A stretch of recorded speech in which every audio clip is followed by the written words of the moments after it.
And so please describe to me what the aesthetic look is exactly. Well, like this guy here. Yeah. So we'll go ahead and bring Oh wow, you really have to come in here? Is this is this really happening? He met the other guy behind you, bro. Like I don't know what you're talking about. I'm right into that bad boy. You can stay right there, behind the camera, behind the camera. No, see now you got me jealous now. That's okay. That's not no, fair. but you're more in the category like Luther Rickner, Arnold, okay? My man. Yeah. Arnold Ferrigno. Huh? Okay. Aesthetic.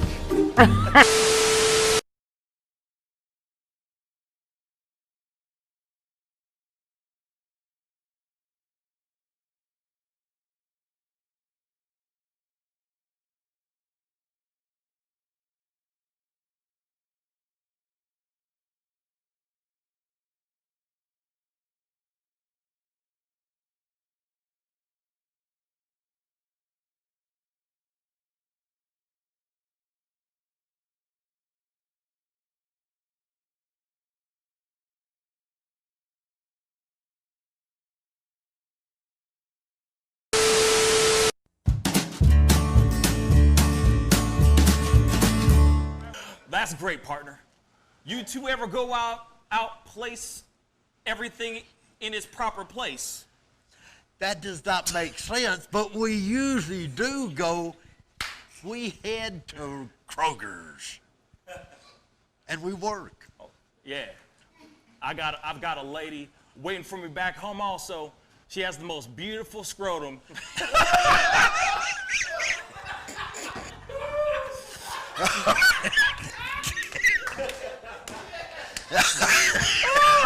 Oh, God. And when she sings, she sounds just like a puppy dog.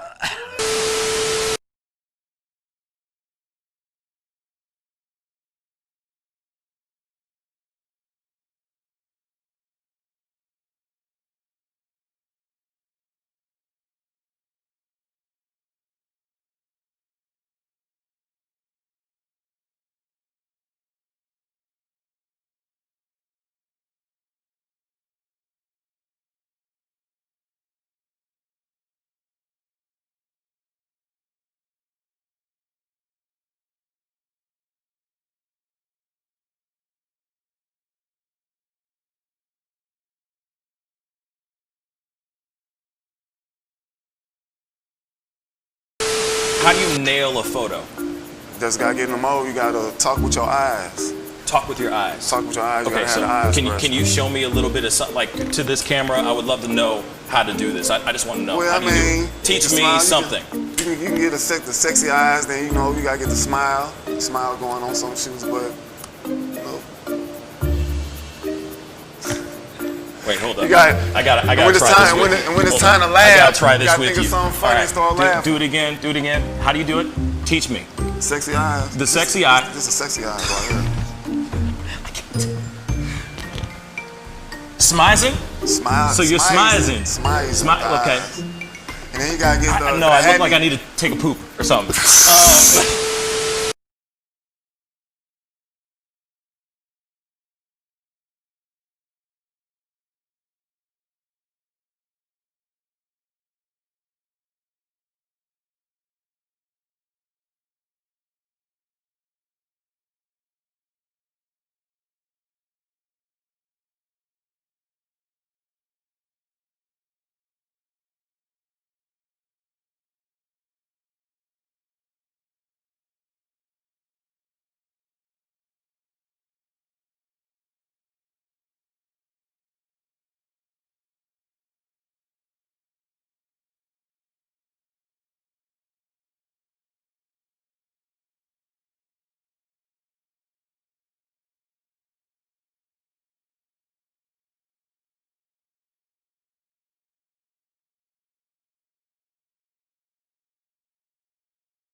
Wish words were like little toy guns. No sting, no hurt, no one, just a bang, bang. Right? Is that it? Yeah, it's something like that. Just a bang, Toy bang, guns. rolling off your tongue. Toy guns. It's no smoke, no Bang, bang. bullets. Water guns. All right.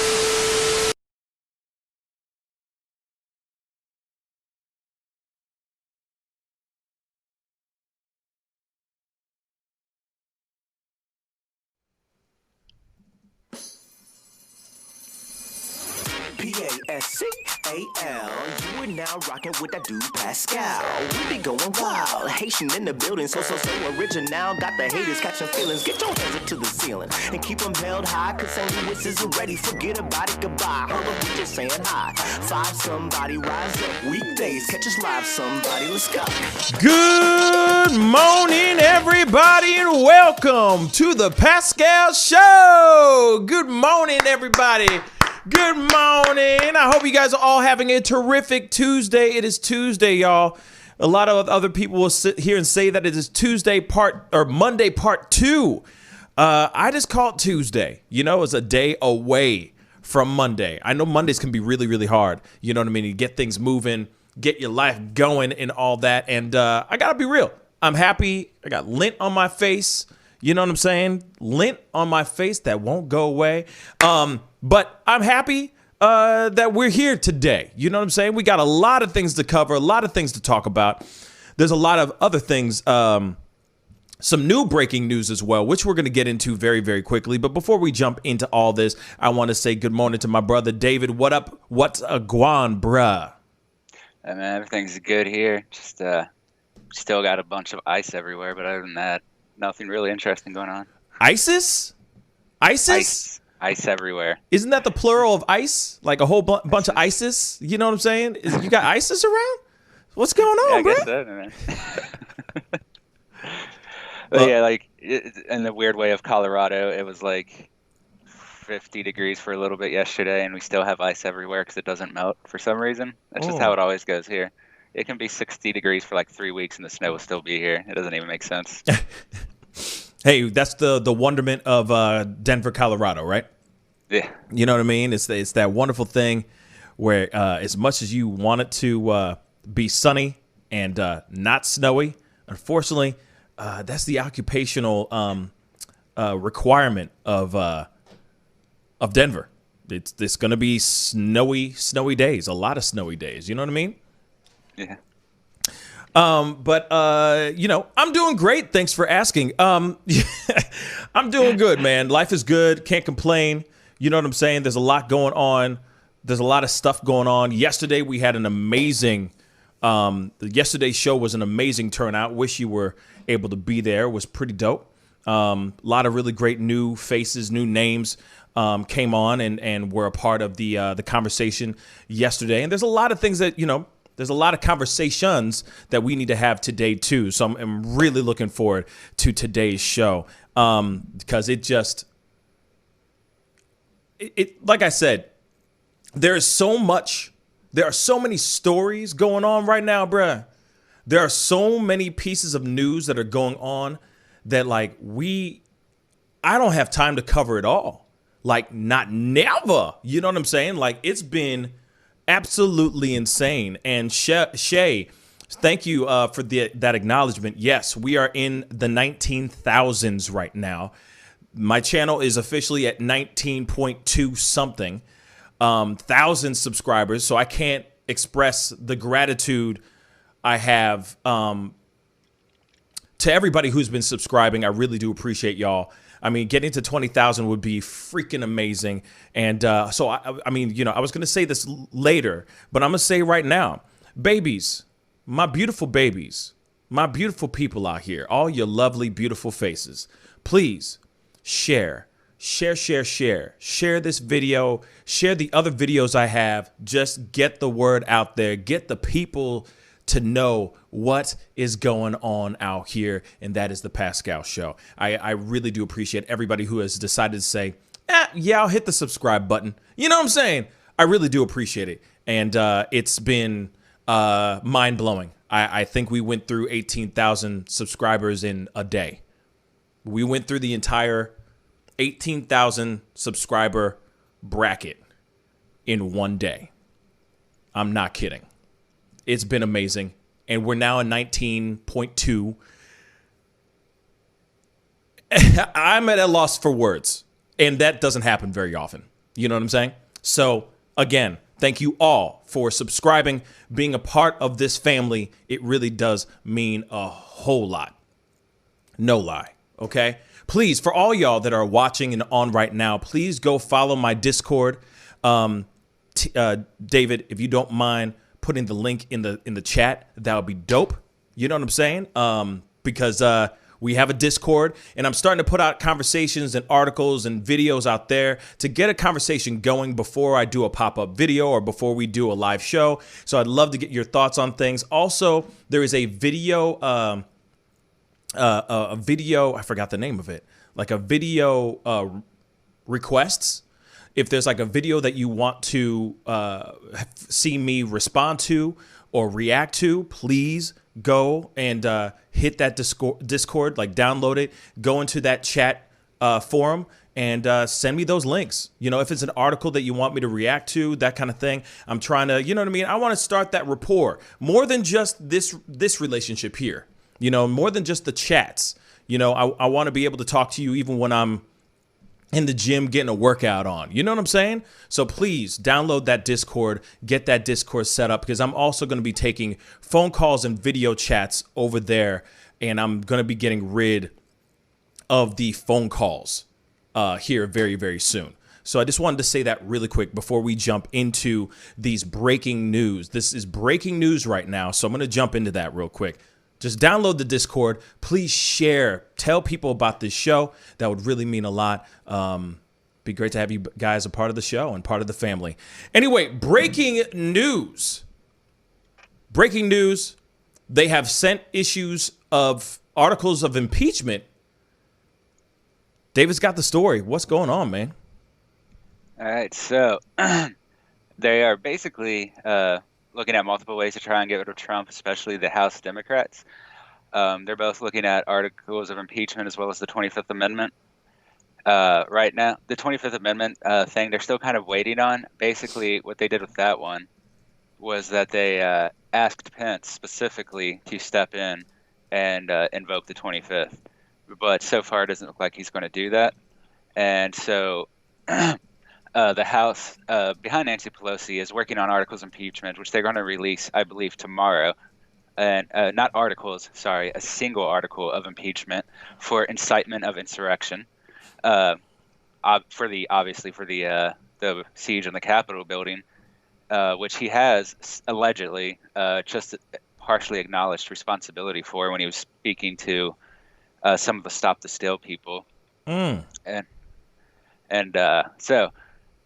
they have both of that. They're asking Pence to do the 25th, and tomorrow we're going to see the articles of impeachment. But Pelosi's already working with a lot of the Democrats and House people to try and get them to vote on the articles of impeachment. It is possible that the actual articles of impeachment I keep saying articles, but it's just one. The article of impeachment might not even be brought to the House until after the transition to Biden. But it would still have fundamentally the same effect, where it keeps him from being able to have office in the future. So what the resolution states that the resolution that the House wrote for Pence states. Sorry, wait, which one is this? Yeah, okay. No, sorry. Okay, this is all breaking news. You know what I mean? This is all breaking. So go ahead. Sorry. Yeah. Take your time, so baby. The resolution from the House for the article of impeachment is they say, in all this, President Trump gravely endangered the security of the United States and its institutions of the government. He threatened the integrity of the democratic system, interfered with peaceful transition of power, and imperiled a co-equal branch of the government. He thereby betrayed his trust as president to the manifest injury of the people of the United States. And they cite the 14th Amendment of the United States Constitution in the resolution, saying that the law prohibits any person who has engaged in insurrection or rebellion against the United States from holding office. And related to that, not directly part of the impeachment, but they are looking at bringing some sort of article or censor to everyone that supported the idea, every person in Congress that supported the idea of challenging the electoral votes. So this might not just stop at Trump. It might go on to the 100 plus, I think 130 or so Republicans who also spoke out about challenging the Electoral College. They go on to say that this warrants impeachment in a trial, removal from office, and disqualification to hold and enjoy any office of honor, trust, or profit under the United States. And one thing that the article of impeachments do that is very important is that they do prevent the person who is impeached, if they go through, of ever holding office again. So that would actually be the only possible method of preventing Trump from running for president again in 4 years. Even if they remove him with Article 25, by the law as it's written, he would still have the ability to run for president in 4 years. So impeachment seems to be what they're leaning on while they ask the Republicans to do the 25th. Damn right. Yeah. I mean, let's be real. Do we want the possibility of somebody who has just invoked something so crazy to go out and to have the opportunity to run again in 4 years? I was hell to the no, like no to the no. Please no. Oh my God, please no. Please no. So of course they're going to sit there and go, F it. Impeach this dude. I'm done. Impeach him. Why would you want to? If you have the opportunity, the choice, because it seems like if the 25th Amendment doesn't even happen, and if they impeach him and that he is actually fully impeached, not acquitted, but actually fully impeached, that he never comes back again? He can never have residency in the White House? Not never? Please make this happen. That's when everybody and their mom is going to go, yes, please. Well, not everybody, but a good portion of America is going to sit there and go, yes, please impeach him. What he did was an impeachable offense. It was an impeachable offense. He most definitely should be impeached. Imagine him running in 2024. All those people, Trump supporters and etc., the radical ones at least, the ones that are willing to incite violence, are going to sit there, hiding out, waiting for for 24 to come in, and then they come back like a wave. Like, nah. This is something that they need to skip over 25th Amendment, impeach his ass, and be done. Now, the thing is that, of course, let's just say we got T-8 days until homeboy out. 8 days. Now, I know that they say that they can still keep going. They can still keep pushing for more, even after his term, even after he walks away on the 20th. But at the same, and they can still do that. They can still make that happen. If that's the case, then let's push it forward. I don't know why, because Pence hasn't made a decision, correct? Pence hasn't made a decision on the 25th Amendment yet. No, he's still. Yeah. He hasn't said anything. He's basically sitting on it. They don't really expect a response, as far as I can tell. I mean, there's a split between Pence and Trump right now. A lot of people have been comparing him to JFK's vice president, who, in some conspiracy theories, murdered JFK and took his spot. So that's what I've been seeing on the right, anyway. But I'm done. Yeah, I don't expect Pence to work with Trump anymore. But I don't think he's going to invoke the 25th Amendment. It's unlike it. In my opinion, that's the best way to cause more chaos and violence. What you want to do is go through the article of impeachment, which is much slower. It'll happen after he's out of office. It won't kick him out, so people won't feel like the legitimate, as they think, president has somehow been removed early because he won or whatever. It looks like he just ended his term normally, stepped away, and then was charged for crimes he committed previously. Mm-hmm. I do imagine there will be, riots or protests about the impeachment. I just think the impeachment is the best way to resolve this entire situation peacefully, especially if they do the impeachment after he's out of office in 8 days. I mean, they can release the article before then. That's fine. But, if the trial happens after he's already out, it won't get as much attention since Biden's already the president. and it will, at least in the more moderates, or like people who didn't support the siege on the Capitol building, are most likely to just they're most likely to agree with the article of impeachment, where they might not side with the 25th Amendment. So I do think this is the best route to go. It might not. I mean, to be fair, I could see them removing him with the 25th right now, but I just don't think it's the best idea in general. Not necessarily. It might be the correct idea morally, but it's not what's going to help the country best right now. So I do want to see these articles of impeachment go through, and preferably after he's completely out. Please, let's make it happen. Just do it. There's nothing, but that's the thing. There's going to be people on the floor that are going to be adamantly against it. That there are people out here. This is what's so crazy to me. This is the thing that I can't fully wrap in my mind. I can't wrap my mind around the idea that there are people out here that actually really truly feel that the people that raided Capitol Hill, and the riots and the murders and the death that happened on American soil was justified. There are people out here that think that it was justified, that it was just fine. There are people that are defending this. This is what is so crazy to me. I can't fathom this. Like, I'm trying to wrap my mind around this, but this does not make any sense. So there's going to be people on the floor in this, in the House that are going to literally go, "Hey, no. He did nothing of the sort. Those people did it on their own merit."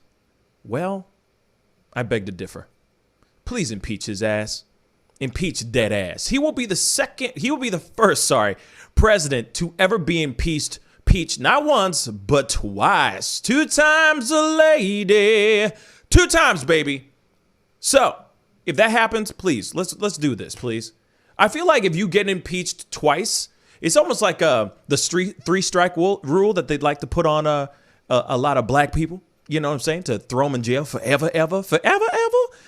They should do the same thing on impeachments. Not 3 strikes, but if you just get 1 impeachment and you get away with it, but you get impeached twice, bruh, you should be out. That's done. You know what I'm saying? Twice. That's quite a legacy he's leaving behind. Real talk. Anyway, we do have some quick updates in regards to some of the guys who have been that were part of the riots. One of them is the guy who stole the podium. What are you going to tell me about this, man? Because this is a really funny story. I'm going to pull up the clip though while you tell it. All right, so this guy, you've probably seen the picture of him carrying the podium from, what is it? It's the Speaker of the House's podium, so it's Pelosi's podium. So you see him carrying it out, takes a picture of it, smiling and everything, waving at the camera, and unsurprisingly, they arrested him for that. Yeah. Yeah, hold on. I'm pulling up the photo so you can see it. You got to see the photo. Sorry. And apparently he's been released from federal court in Tampa, Florida, today on a $25,000 bond, and he surrendered his passport and submitted to wearing a tether, a digital tether, so like basically an ankle bracelet, if you might be more familiar with those. Preliminary hearing is set for January 19th in D.C., the day before Biden's inauguration. Oh, my God. Go ahead.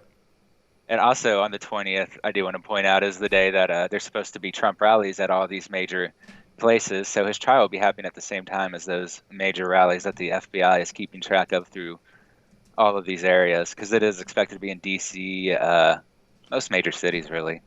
So Crazy because you remember this guy? Remember this douche? Yeah, I just said douche. Yeah. This douchebag. Yeah, I'm sorry. This is really douchey. And the fact that he's just like, "Hey, look at me. I got this thing. I don't know what it's for, but it's made out of wood. America." Like, come on. Dude's an idiot. Straight up. This dude is an idiot. Okay? So this is his mugshot because he got locked up, but he got released. But there he is in all his glory. He ain't smiling so much no more. Yeah, baby. So there it is. Now, he does have he's with his lawyer doing his thing, doing his thug thizzle, which we're going to pull up here in a second. I just think it's really, really funny, though, that he. Let's just hear what they got to say here. It's a quick one. Why not?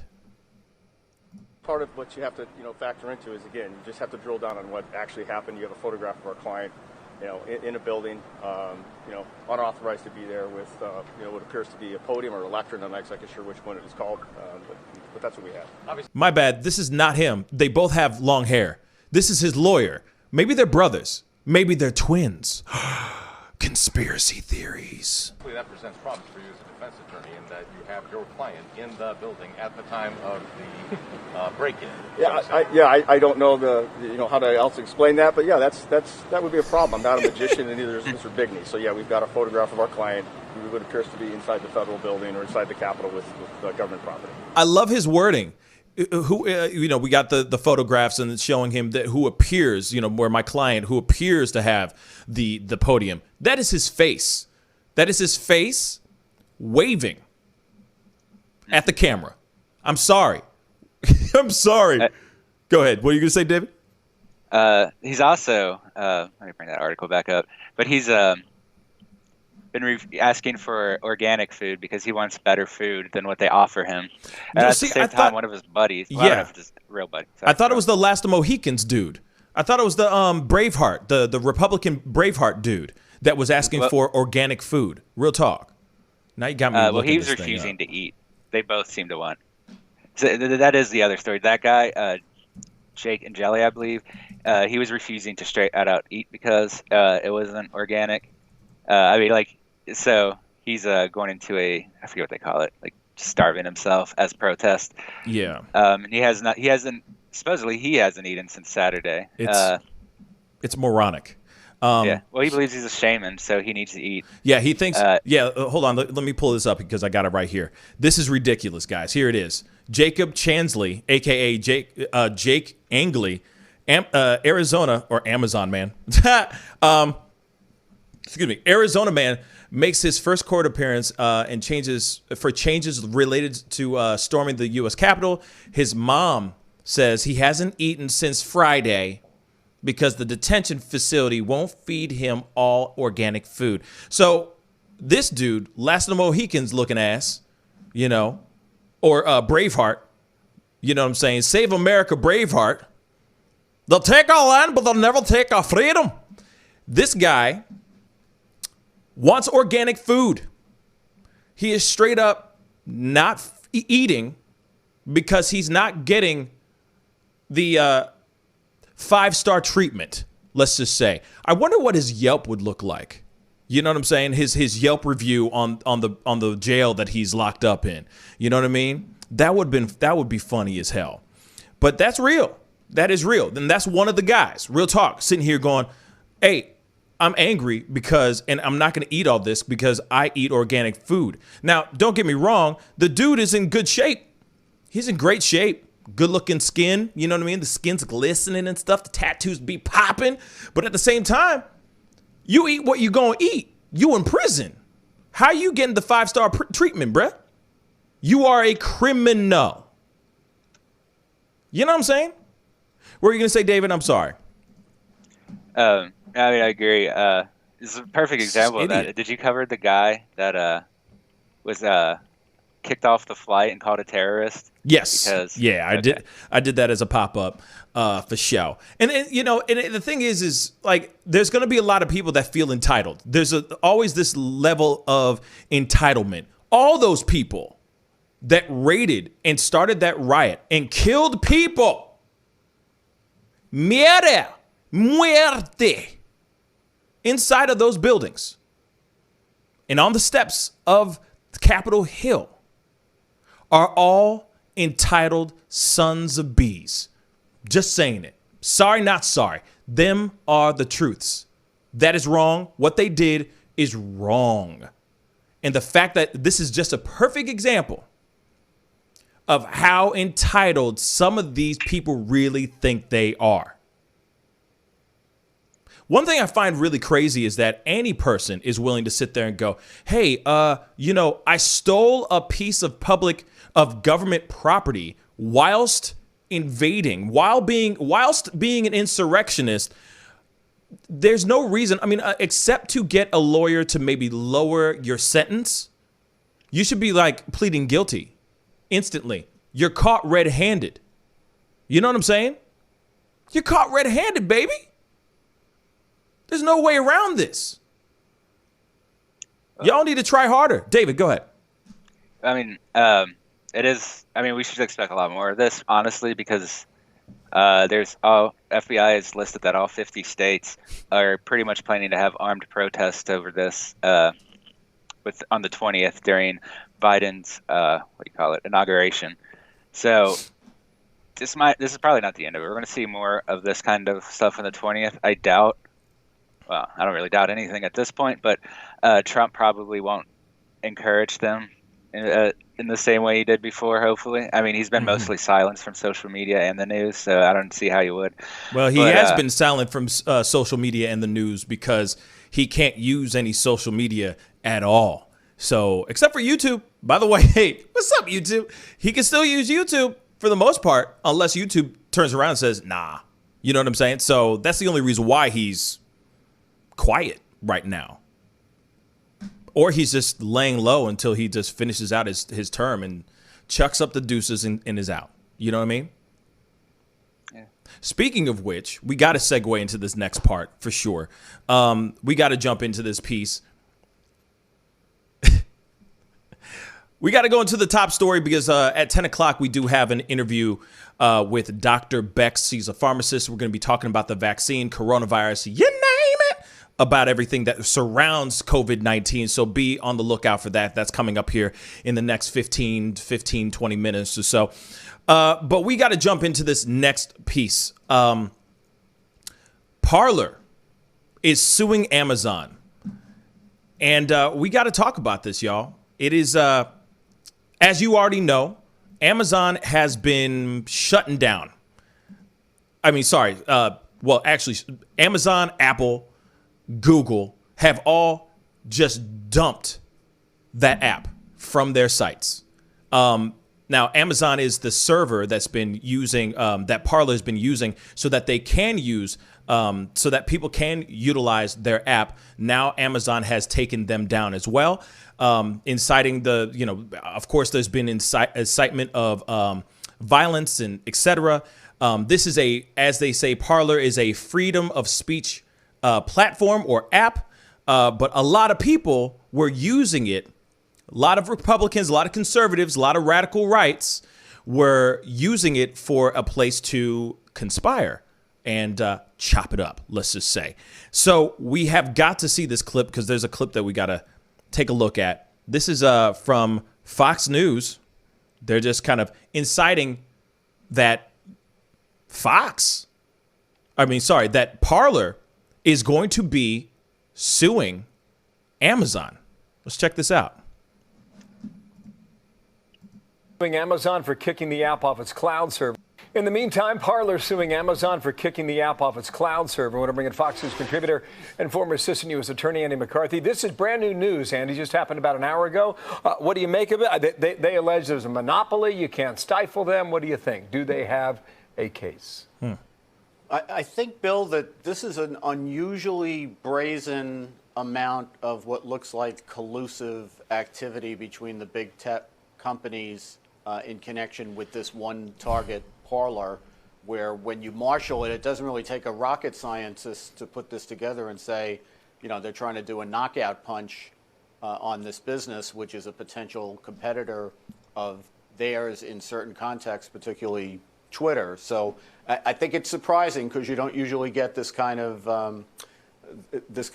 really brazen evidence of these companies working together against this one company. Can you prove they're working together, or is it just suggested, do you think? Well, you always need an investigation like this, Bill, to get a look at what the internal communications are and the emails and all that stuff. But to see something, rat-tat-tat happen like this, what we usually tell juries in trials is that you don't check your common sense at the door. And when things kind of fit together the way these seem to fit together, it's a rational inference that people are colluding. Now, let me just say something really quick. Big tech companies have the right to let go of any app that they want. They are not the government. They are not America. They are not the Constitution. If they feel like somebody or an app is inciting terrorism, violence, anything else, they have full rights to sit there and go, we're not supporting you guys anymore. Go find another server. Go find another place. They have every right to do that. Parler, the CEO and the people who run Parler are wasting their time. They're absolutely wasting their time on trying to sue Amazon, of all things. Amazon has terms and conditions as well. Once you sign that contract, whatever's in that terms and conditions or terms of agreement, if you violate that, they have every right to take those things off. Or if they're going, hey, we do not want to help this app. You guys were a platform for all this to happen. You were a platform that did not go and check things to make sure things stopped, so on and so forth. I got another video for you guys to check out, but I just wanted to pull this one up so you can hear this horseface's mouth and also hear from what was going on. I think that this is ridiculous. This is absolutely ridiculous. If somebody owns a company, they have every right to do whatever the hell they want. Now, here's the thing though, if they kick the app off because they don't like if it was just like on racist reasons, like if they said, oh, Parler, the guys are Caucasian and let's just say Amazon, I don't know, we don't like Caucasians, so therefore we're going to take off this app, then they have grounds to stand on. But if you have breadcrumbs of conversations and little Parler posts and all that stuff that are inciting violence, inciting insurrection, then they have every right to take it off. Go ahead, David. Yeah. See, I agree that in general, I don't know, it's a little more complex, I guess, for me. It's like, I'm never a fan of censorship. Mm-hmm. And the thing is that Parler was censoring things. They banned people that were calling to hang Pence and deleting all of that. And then after that is when they were pretty much deleted from the server. And on the same day of pretty much every major company, a major big tech, did remove them from their services at the same time, like the Apple Store, the Android Play Store, the Microsoft App Store, all of this. And of course, Parler has been an opponent of Twitter for a while, so even if it has good reason to get rid of Parler, it's already something that I kind of would expect them to do. It's pretty much since it started gaining popularity, Twitter has been trying to work against it. At the same time, it has been used largely by a lot of people on the right. Right.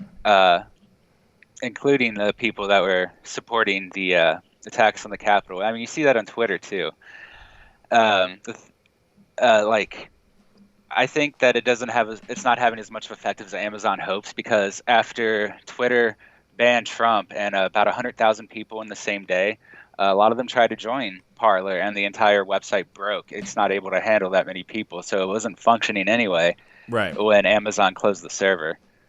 But it has always been something that was a potential Twitter replacement from the beginning. It wasn't always right-oriented, and it's not entirely right-oriented. Well, it wasn't, as it is. Most of the far right has been on Gab anyway, which is a totally different Twitter equivalent. Whereas it seems like it's been more the moderates for Parler, I guess. Parler's more moderate right, whereas the far right really is present on Gab. So I'm not even sure that is going to help as much as they want. And as always, I'm not happy that mega corporations have more power than everyone else and get to decide. Who is? Mm-hmm. Go ahead, David. We continuously see mega corporations crushing smaller competitors, and if they have a good reason like this, of course they're going to put it to the front, because that is a fairly good reason to remove Parler. And in that sense, I still want to see alternatives to a lot of these monopolies that have been becoming stronger during the lockdowns as social media has become more of the basis for all communication.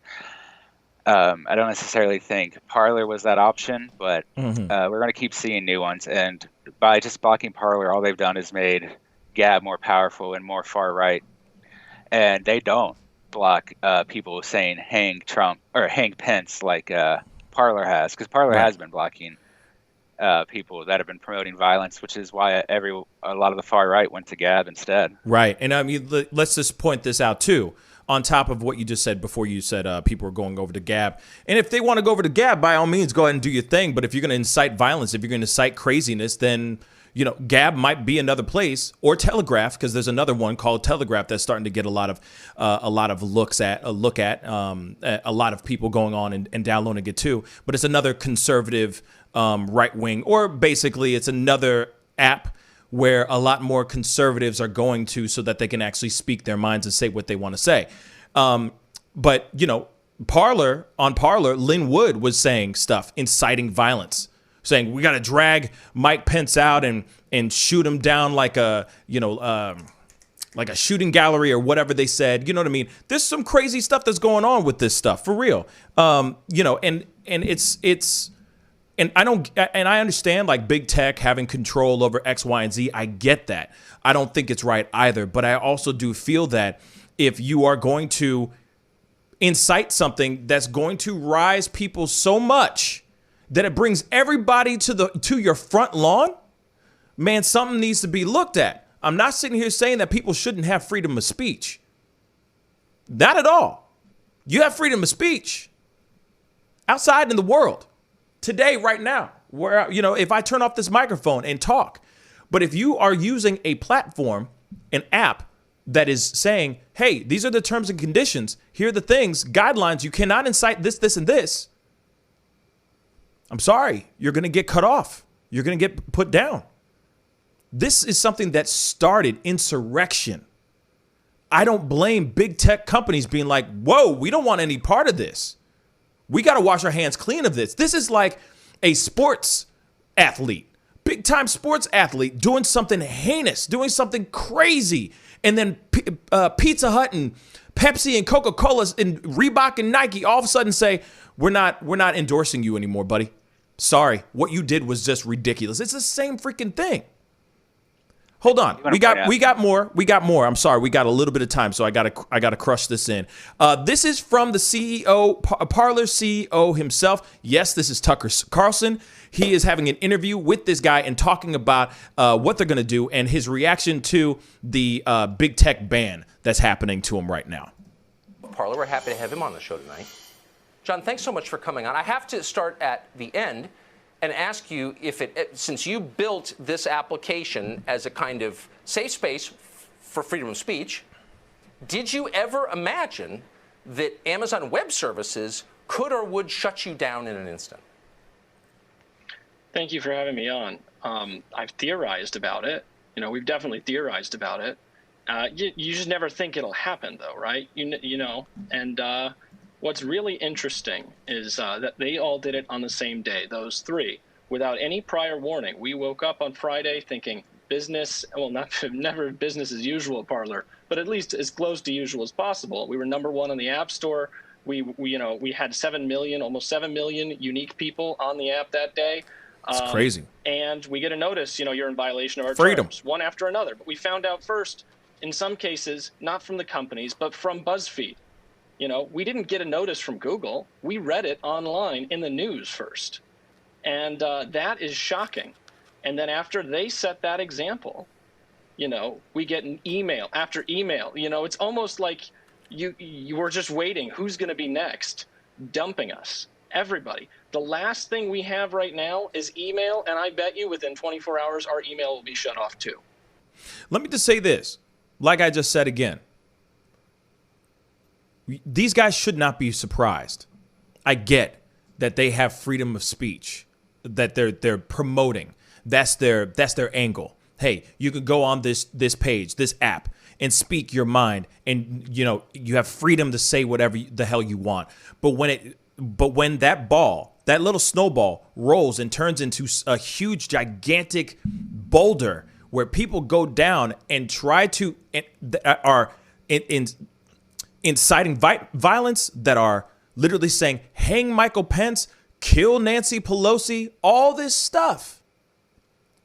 There's got to be some sort of control, a little bit. There's got to be some sort of control.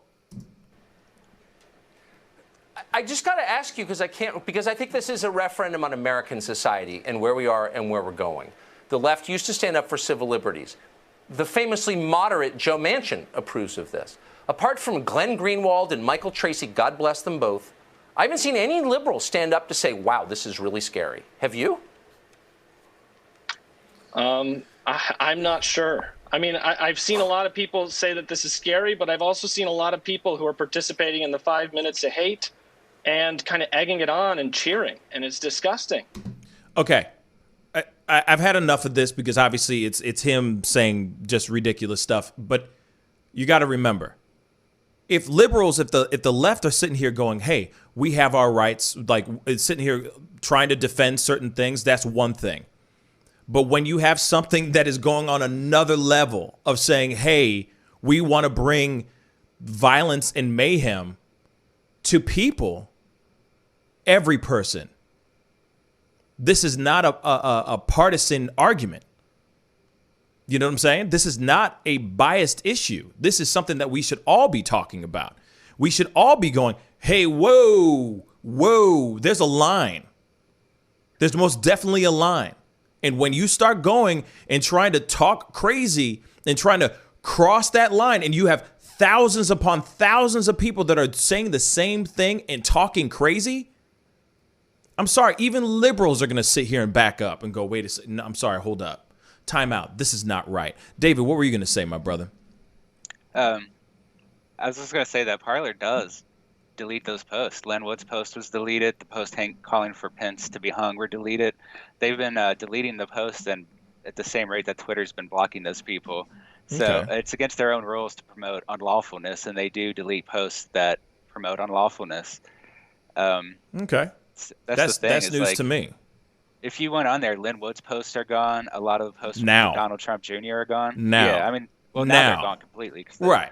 They don't have a server. But you got to understand, like, I'm not sitting here saying that people should not have freedom to speak their minds or say what they want to say to their people. Then go and create an app in which you can do that, or start a forum somewhere, start a website. You know what I'm saying? There's plenty of neo-Nazi websites. There's plenty of KKK websites. There are plenty of white supremacist websites. You know what I'm saying? There's even plenty of extreme, left-wing websites out there too. They can do whatever the hell they want, because that's the internet and that's their platform.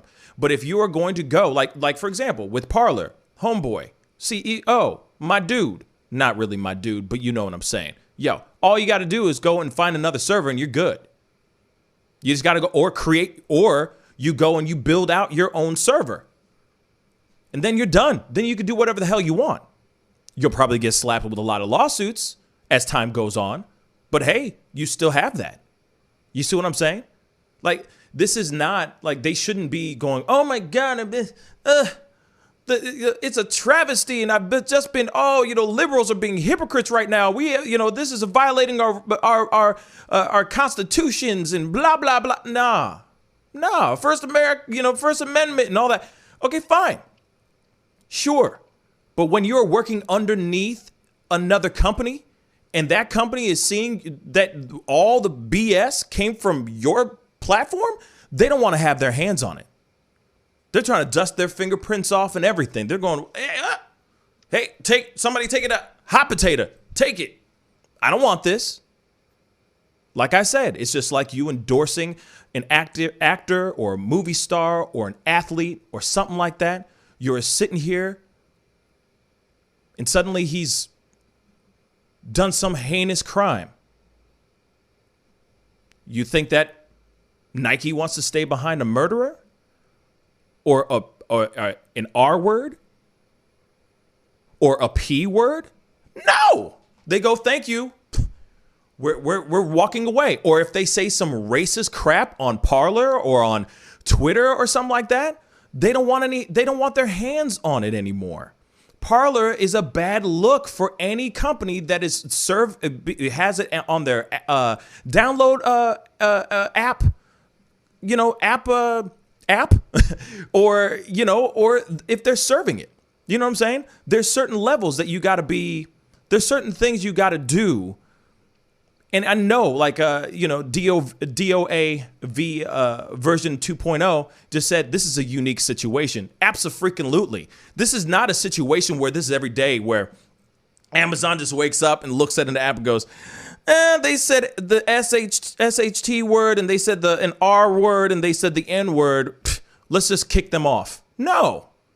This is an app that was a platform in which all these people congregated together. And they were inciting violence. They were talking about terrorism. They were talking about crazy stuff. And guess what? They had a semi-successful attempt. All because they used Parler as a platform. All because they used Parler as a platform. Real talk. And that's it. And yes, I totally agree. It is a very, very unique situation. And yes, I see Strategic said these aren't sponsors. They are platforms, the backbone of the internet. This is pure censorship. Well, yes, I understand they're not sponsors, but they are backing that app to be able to be used. And if they're going to have that app out there and it's inciting violence and inciting terrorism, I'm sorry. In my personal opinion, they also have rights. They also have the right to sit there and go, you know what? We good. We're shutting you guys off. Like I said before, Parler has a choice. Parler most definitely can go find another server, build their own server. There's plenty of other things. Obviously, they make money. So they have options. Just because Amazon says bye-bye and chucks up the deuces doesn't mean that they can't go another route. There are other routes for sure. Anyway, we got to jump into a quick commercial break, but when we come back, I'll be talking with pharmacist Dr. Bex. We'll be right back. This is The Pascal Show. Bye. Love, peace, and wellness for the holidays. Don't cancel them. Prepare, STL. Decorate. Make it as normal as you can, but slow the spread of COVID. Wear a mask. Wash your hands. Watch your distance. Prepare STL, helping St. Louisans of color prepare and prevail. But you see how he makes these S's in his body right here? That's where he's hanging on, and then he's moving forward with the locomotion of his ribs. That is classic Missouri rat snake right there. So I'm gonna go ahead and grab him before he gets into a hole. Now, these snakes are not biters. They won't bite as long as you don't squeeze them. If you just stop them like this, it'll freeze them, and then you just gently pull them back. As long as you don't squeeze them, they won't bite. Yo, Mike, what's up, man? Guy? Good to see you, man. Yeah, so Sugar Fire. Yeah. Fully open, right? Yeah, we're pretty much open. You can't sit inside yet. Monday you can sit inside a little bit.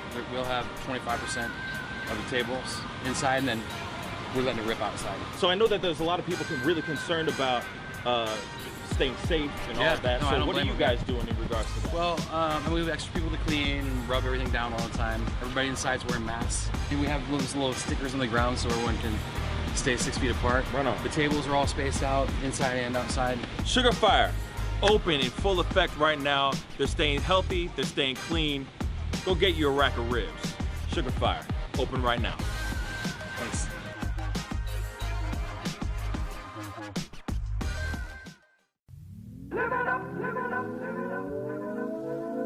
The Fur and Leather Center, providing the highest of fur and leather goods.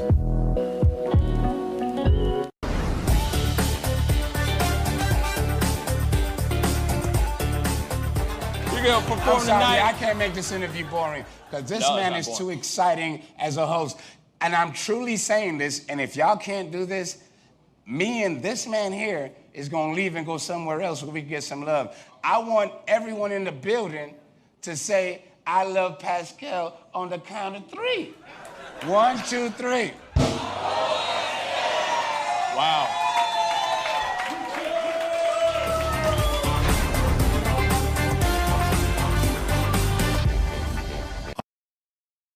homeowners, and property managers.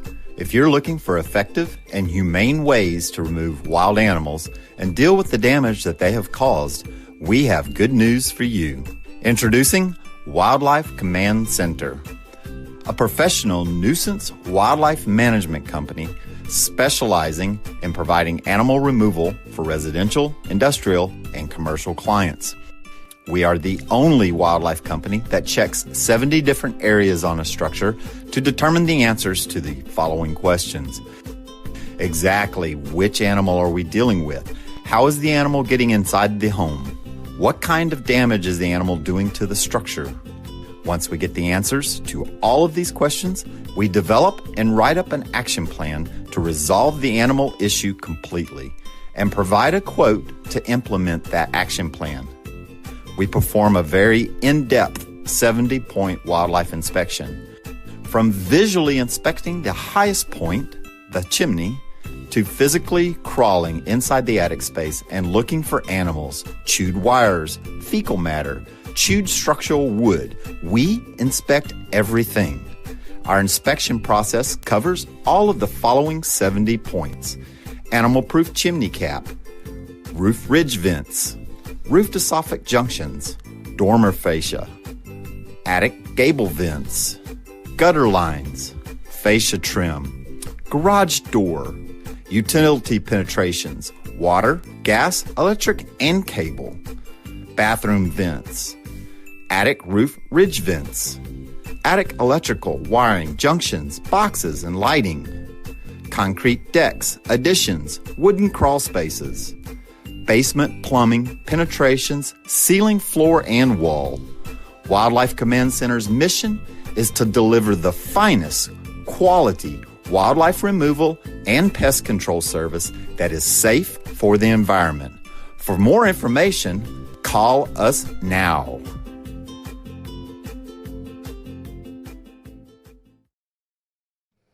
Hey, what's up, everybody? Thank you guys so much for tuning in and being a part of the conversation today. If this is your first time checking out this show, we do this show Monday through Friday, 9 a.m. Central Standard Time. And we also do a 7 p.m. Central Standard Time show Tuesdays through Thursday. So please be on the lookout for those. Join in on the chat. Be sure to hit that like button down below. And don't forget to crush that subscribe button. All right? Be great to have you a part of the Pascal Show family. Anyway, I have somebody very special in the house. She is a pharmacist. She goes by Dr. Bex. Hello, how you doing, sweetheart? Hey there, I cannot complain. How are you? I am very, very good. I want to say a big thank you for being on today. I know that you got a very busy schedule and everything. But we got to talk about this whole coronavirus thing. All right. It's something that we haven't really talked about in a few, probably like a good solid week. Why? Because we've just been hearing nothing but Rona for a long time. But now, obviously they're in St. Louis, at least, the numbers have dropped, which is a good thing. But, obviously the rest of the country is in shambles. I mean, LA is getting packed like crazy. Their hospitals, they're getting to the point where they're beyond capacity and everything. What are your thoughts in regards to this Rona and, what's going on with it? My thoughts are that it is a tragedy that is taking place amongst us. However, there is hope because the coronavirus vaccine exists. So despite this treacherous time that we live in, the vaccine is, that glimpse of hope that we may overcome this in the near future. Yeah. So, what are some things that we should be doing in regards to when you say like a glimmer of hope? What's something that we can start getting? What's a way that we can step towards that glimmer? For one, practicing all the safety guidelines in place for folks, like washing your hands for 20 seconds, wearing your mask, both indoors, outdoors, whenever you're around people, and socially distancing yourself. And think that the vaccine is hopeful for us because we can finally, get a step closer to eliminating the virus from spreading so quickly. So then what are your thoughts in regards to this vaccine? Because I mean, obviously there's many of them that are coming out. Where do you stand on it? Are you excited about this vaccine? Should we trust this vaccine or no? Well, I will admit and be honest that first I was a little hesitant about the vaccine just from, I don't know, pure skepticism of how this government has treated people who look like us in the past as far as new drugs going. Like the Tuskegee experiment, for example, a lot of people just don't trust our healthcare system / government because of it. And I totally understand that standpoint.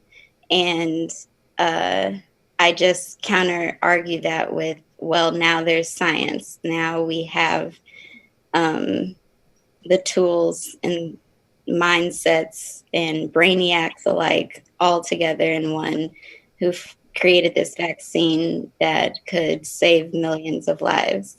And it's just building up our immune system in order to fight the virus if it ever comes in contact with us. Right. So, I mean, we've been hearing a lot of stories about these, let's just say, I just did a video a while back where there was a lady that passed out after taking the vaccine. There have been stories about people dying after taking the vaccine. Not from getting actually the COVID virus, but actually just by coincidence after the vaccine. What are your thoughts about that?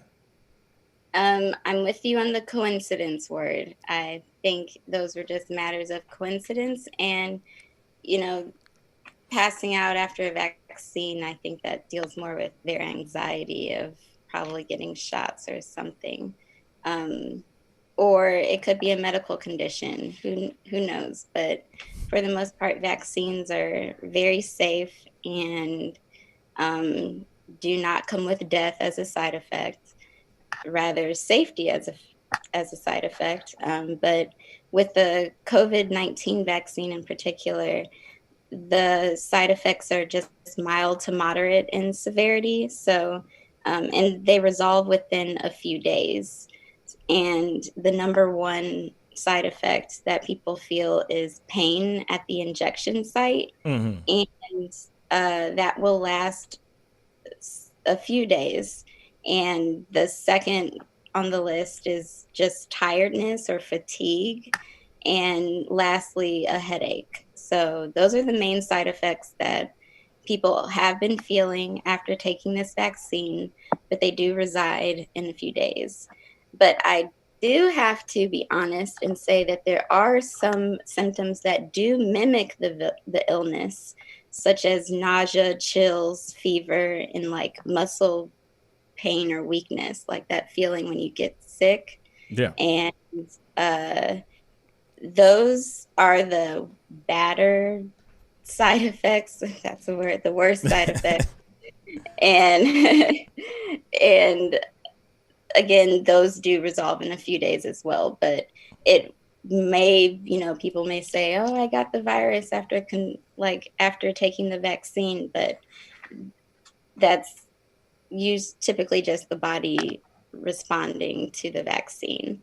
But it is possible that a person could be infected with the virus that causes COVID-19 just before or just after vaccination, and then get sick because the vaccine didn't have enough time to provide protection for that person. So, okay. Have you gotten the vaccine? I have not gotten the vaccine yet, but Okay. I am definitely next up in line. Okay. Because I know that Biden, when he gets inaugurated, he actually walks into office. He's planning on administering.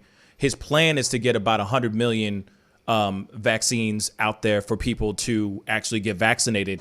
Are you going to be somebody who's going to be, getting in line to do this, or is this something that maybe not? I for surely will be first in line, camping outside the hospital to get my vaccine. That's what's up.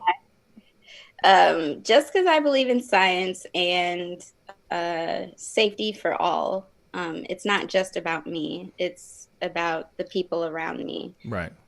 Could get really sick from this.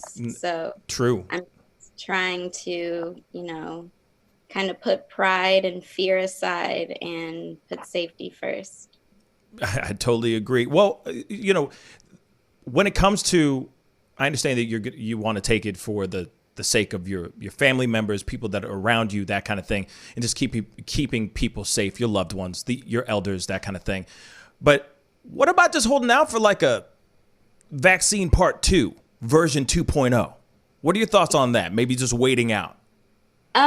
I was on that team originally. I'm gonna let the first round go first, and then we'll see what's popping. But it's fine. Like it was. I did have pros and cons to that one. Like, it is what it is. The second round, I mean, I'm sure if you just practice safety, like you still socially distance and yada yada, wear your mask, you will still have a chance of not getting the virus. So yeah, you can do it, but I would say when it becomes accessible to you, you should be in line to get it. Okay. Because time is money, and there are new strains coming out of the coronavirus. So these vaccines have been said to likely be effective against those new strains. Mm-hmm. But I mean, it's better to stay equipped and prepared than lost in the sauce, unprotected. And yeah, team, get the vaccine. Right on. Well, so you just said something that just caught my attention. There are other strains out here. There's a lot of other COVID strains going on right now that have not been officially been said that the vaccine can actually, fight against.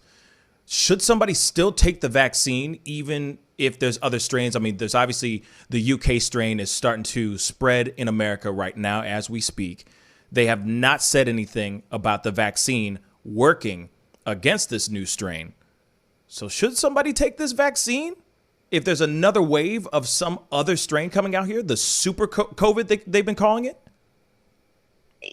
I still believe you should take the vaccine because no matter what, I know that there are going to be some similar mechanisms of actions going on in the vaccine that will fight something in the new strain. And that's better than nothing. I just also believe the second strain, though it's different, it's not too different. Like, I still think the vaccine would be able to kick some high knee on it. Gotcha. I think that you are saying some very, important things, in regards to just the benefits of taking the vaccine regardless. You know what I mean? And there is a lot that is going on with this virus. It's a scary thing. It's a really scary thing. But I also understand that, you have your own platform and all that. Can you tell everybody where they can find you and everything, Dr. Bex? Of course. You can find me on Instagram at THE_DRBEX. That's _Dr. Bex.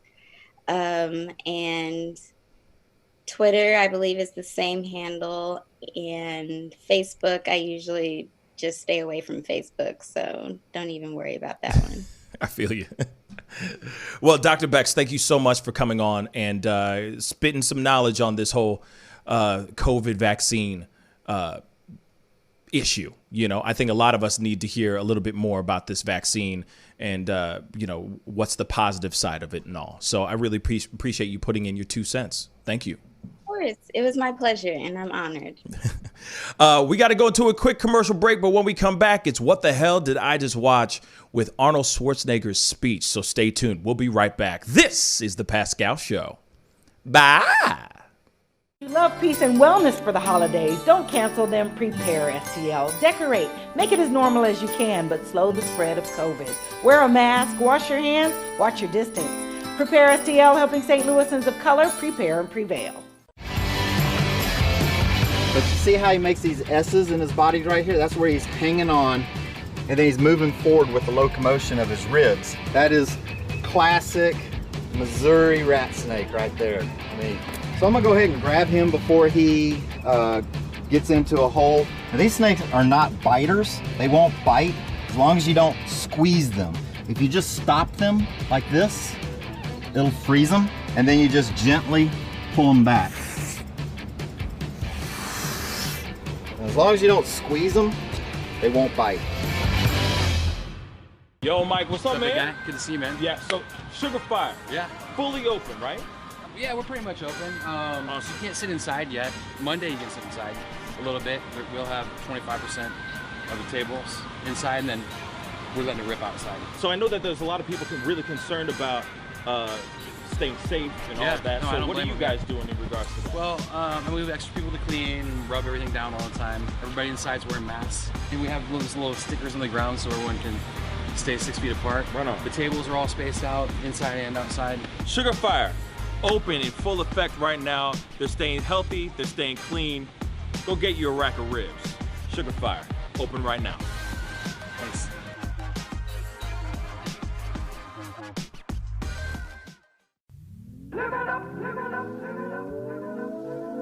The Fur and Leather Center, providing the highest of fur and leather goods.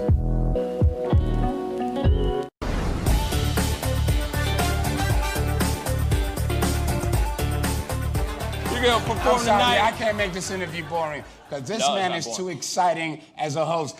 And I'm truly saying this, and if y'all can't do this, me and this man here is going to leave and go somewhere else where we can get some love. I want everyone in the building to say, I love Pascal on the count of 3. 1, 2, 3. Wow.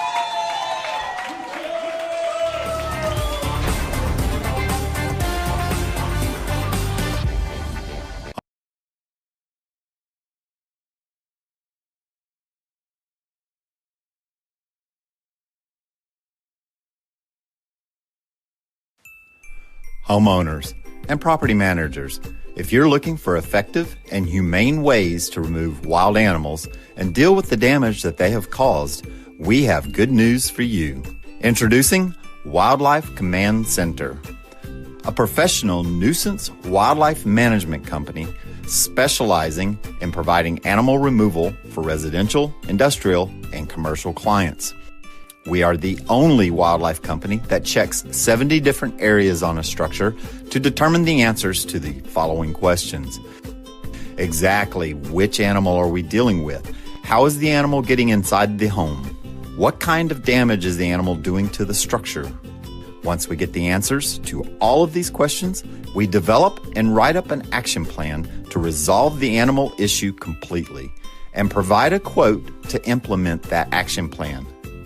We perform a very in-depth 70-point wildlife inspection. From visually inspecting the highest point, the chimney, to physically crawling inside the attic space and looking for animals, chewed wires, fecal matter, chewed structural wood, we inspect everything. Our inspection process covers all of the following 70 points: animal-proof chimney cap, roof ridge vents, roof to soffit junctions, dormer fascia, attic gable vents, gutter lines, fascia trim, garage door, utility penetrations, water, gas, electric, and cable, bathroom vents, attic roof ridge vents, attic electrical, wiring, junctions, boxes, and lighting, concrete decks, additions, wooden crawl spaces, basement plumbing, penetrations, ceiling, floor, and wall. Wildlife Command Center's mission is to deliver the finest quality wildlife removal and pest control service that is safe for the environment. For more information, call us now.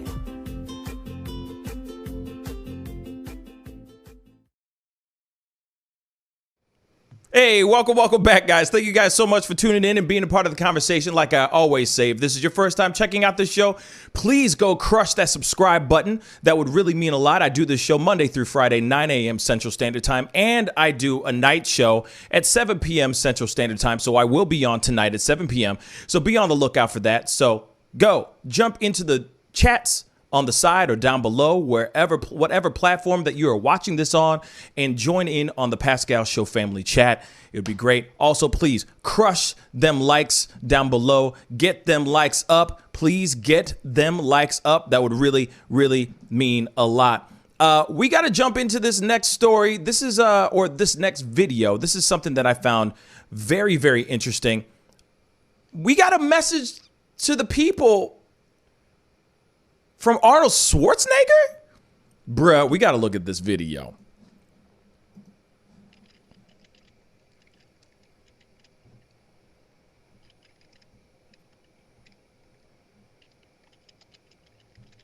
And away we go. As an immigrant to this country, I would like to say a few words to my fellow Americans and to our friends around the world about the events of recent days. Now, I grew up in Austria. I'm very aware of Kristallnacht, or the Night of Broken Glass. It was a night of rampage against the Jews carried out in 1938 by the Nazi equivalent of the Proud Boys. Oh, wow. Wednesday was the day of broken glass right here in the United States. The broken glass was in the windows of the United States Capitol. But the mob did not just shatter the windows of the Capitol. They shattered the ideals we took for granted. They did not just break down the doors of the building that housed the American democracy, they trampled the very principles on which our country was founded. Now, I grew up in the ruins of a country that suffered the loss of its democracy. I was born in 1947, 2 years after the Second World War.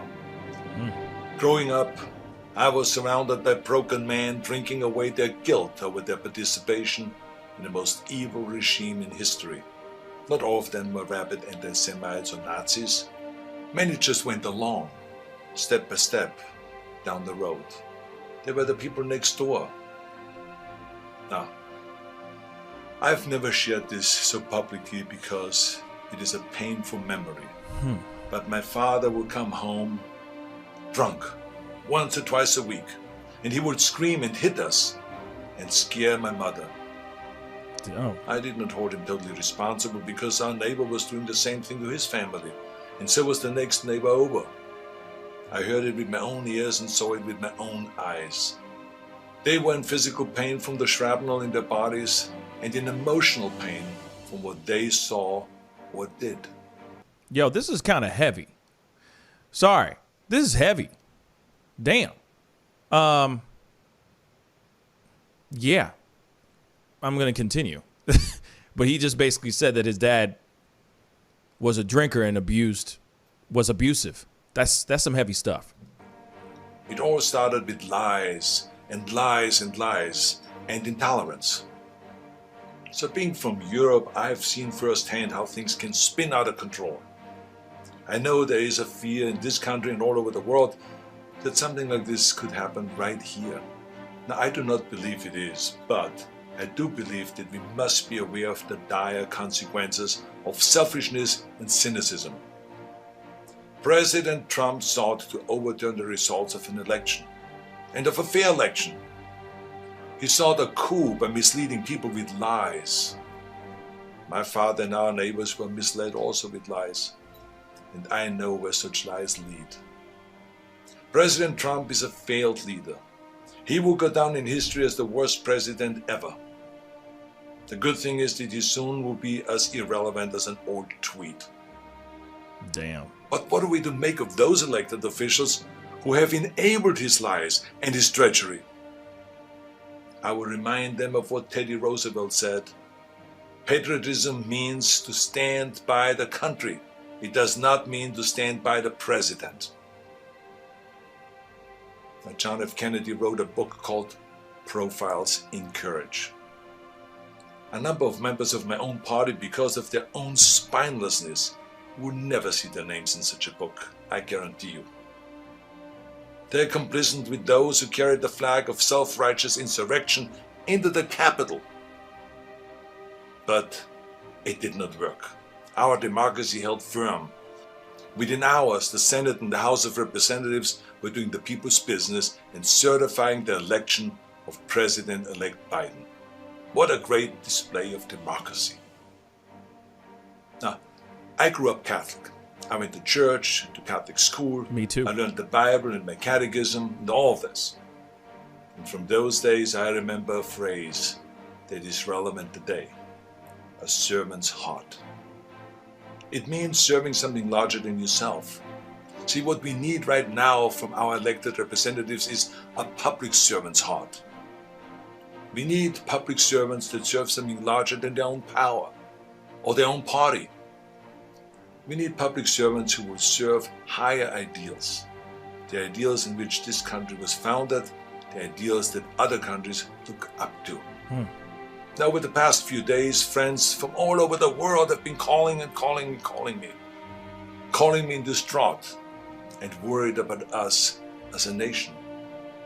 One woman was in tears about America, wonderful tears of idealism about what America should be.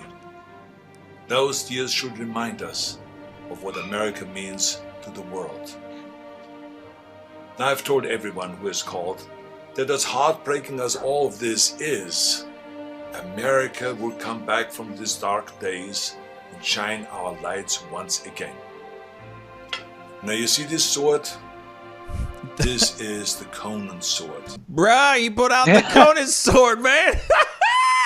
Yeah, baby. Bring out that sword, baby. Wow. Wow. That's dope. Now here's the thing about swords.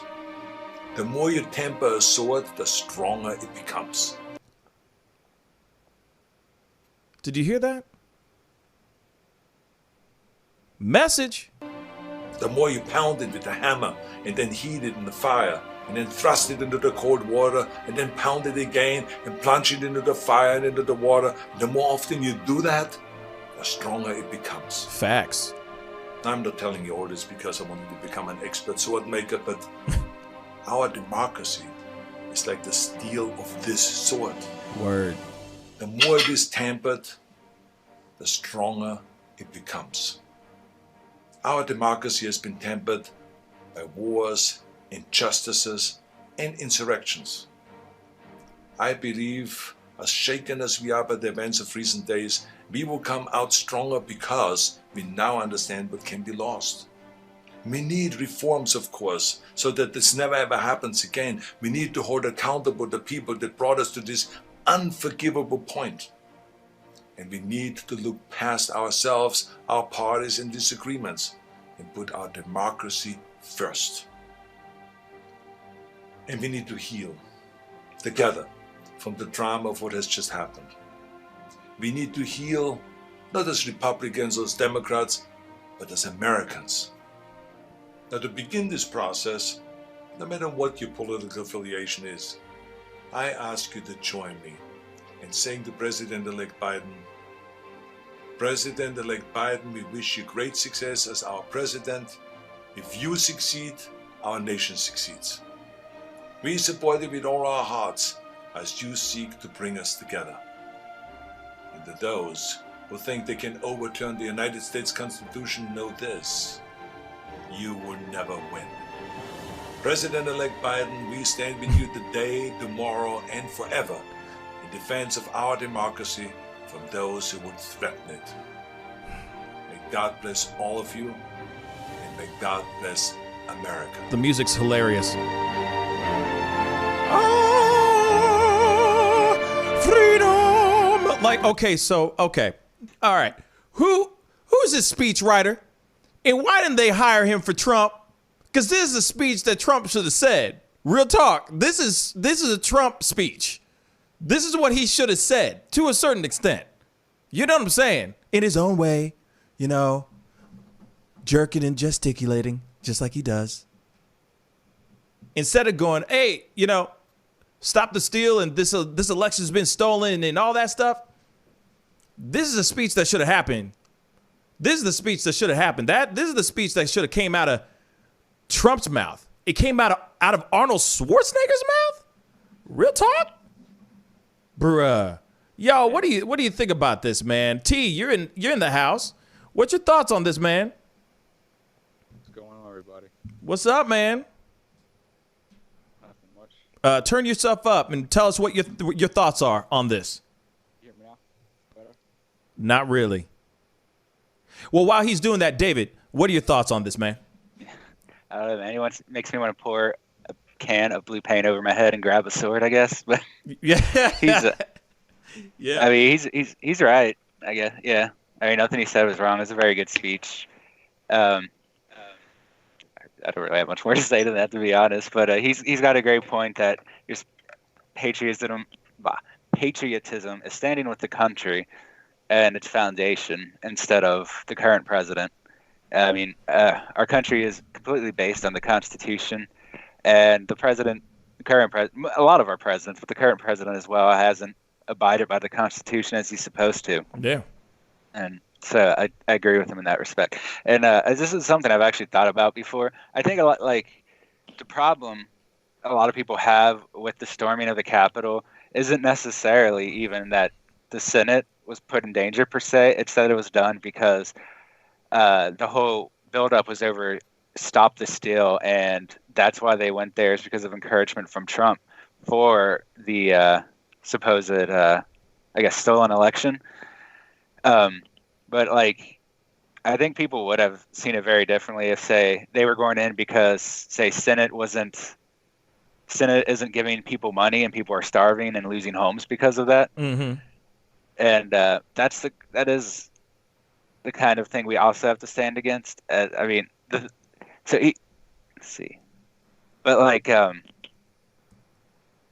he's just correct in how he describes it. Basically, that it is an ongoing thing that you can't just stop trying to uphold, say, the Constitution or the course of the country. Even if the, say, politicians aren't always doing that, you still have to fight in the correct way, right? You can't just go in there and try to hang people outside of the building. You can stand up against this tyranny or even problem like of the president or the Senate without doing what they did there. You can be consolidated and speak out about these problems. And that is a thing I think we should see, is like, if that storming wasn't as violent and it was a protest over, say, like I said, like people not getting money or people having their businesses lost with no say of their own, I think that is kind of what he's pointing to, like people standing together, not in violence, but because of a mutual idea that is part of our Constitution that isn't tied specifically to any one person, including the president. Mm-hmm. T, what are your thoughts? Hopefully I'm back now. I don't know what's wrong with your volume is low, or where's your mic, man? Can you hear me? Is that better?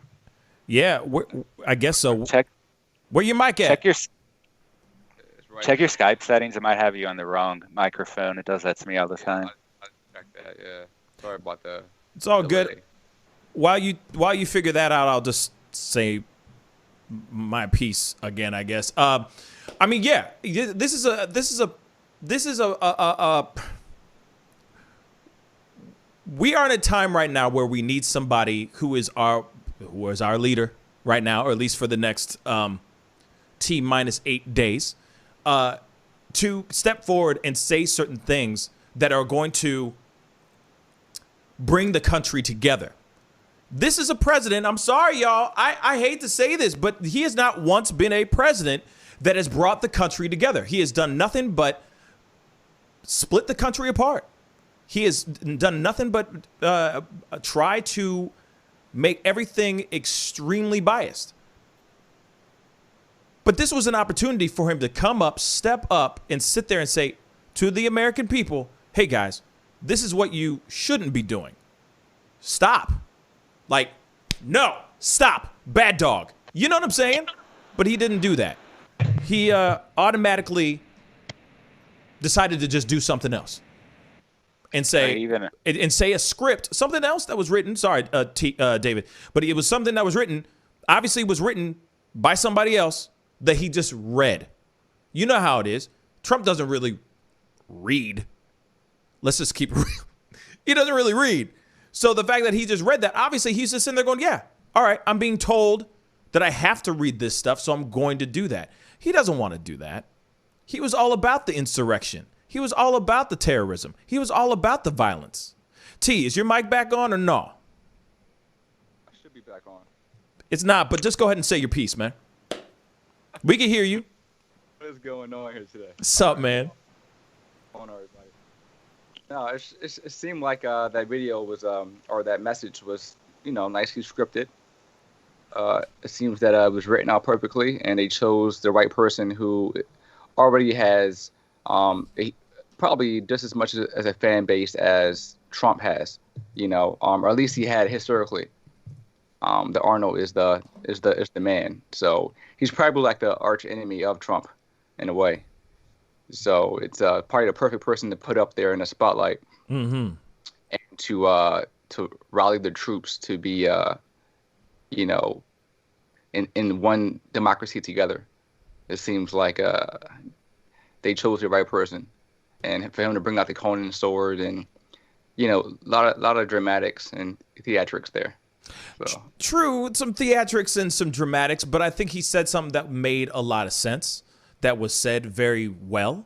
That that through the BS, through the trials and tribulations, we are only coming back as a stronger country. Using that metaphor of making a sword and all that. I thought that was a good thing. Obviously, Trump doesn't have a sword. He wasn't Conan the Barbarian or anything. He isn't Arnold Schwarzenegger, but damn, if he could have had a speechwriter to just speech write the hell out of that speech for him, and show that he is with the country. Regardless, he is all for democracy, but he is not. Clearly, we haven't heard from him since. Obviously, he can't really say much, but he could go to a camera. He could go to a podium and make a speech. He still has one of the biggest platforms in the world, which is that television, which is that microphone. He could easily go up and say something, but he's not. I think he's still planning on. I've heard stories that he is planning on going out to Scotland to go play golf. Like, I think he's just planning his vacation. Real talk. And there is a travel ban going into Scotland. So how the hell is he going to get into Scotland, bruh, when there's a travel ban? Anyway, this is an opportunity for him to reclaim his name, reclaim his reputation, reclaim and at least start working on resurrecting his brand. Because the only thing that a man has, the only thing that a man really has is his rep. And he just destroyed his rep. And he's not coming out and saying anything. Too bad. Nobody's going to be buying his Trump Monopoly games anymore. You know what I'm saying? No one's going to be wearing Trump shirts. Well, they might. They might. But Amazon, PayPal, all those apps have been shut down. David. Yeah, Trump's properties have been dropping in value pretty much everywhere as the aftermath to January 6th. It does look like the Trump brand is losing its power and profitability very quickly right now. And it's not really surprising given what happened. But this could end up leaving him like a little personally destitute as well, depending on how the places he has his business continue to work against him, considering that he depends on places like New York City and let's see, Virginia. I mean, most of the places he's got businesses in are more left oriented, so it's going to work against him. I mean, as it is, people on the right are working against him because they don't like treason, but he has some support from the right, but there's no refuge in the left for him, and that's where all of his businesses are, and he's getting destroyed by lack of interest from regular people, not the states, but the states aren't going to help him out for sure.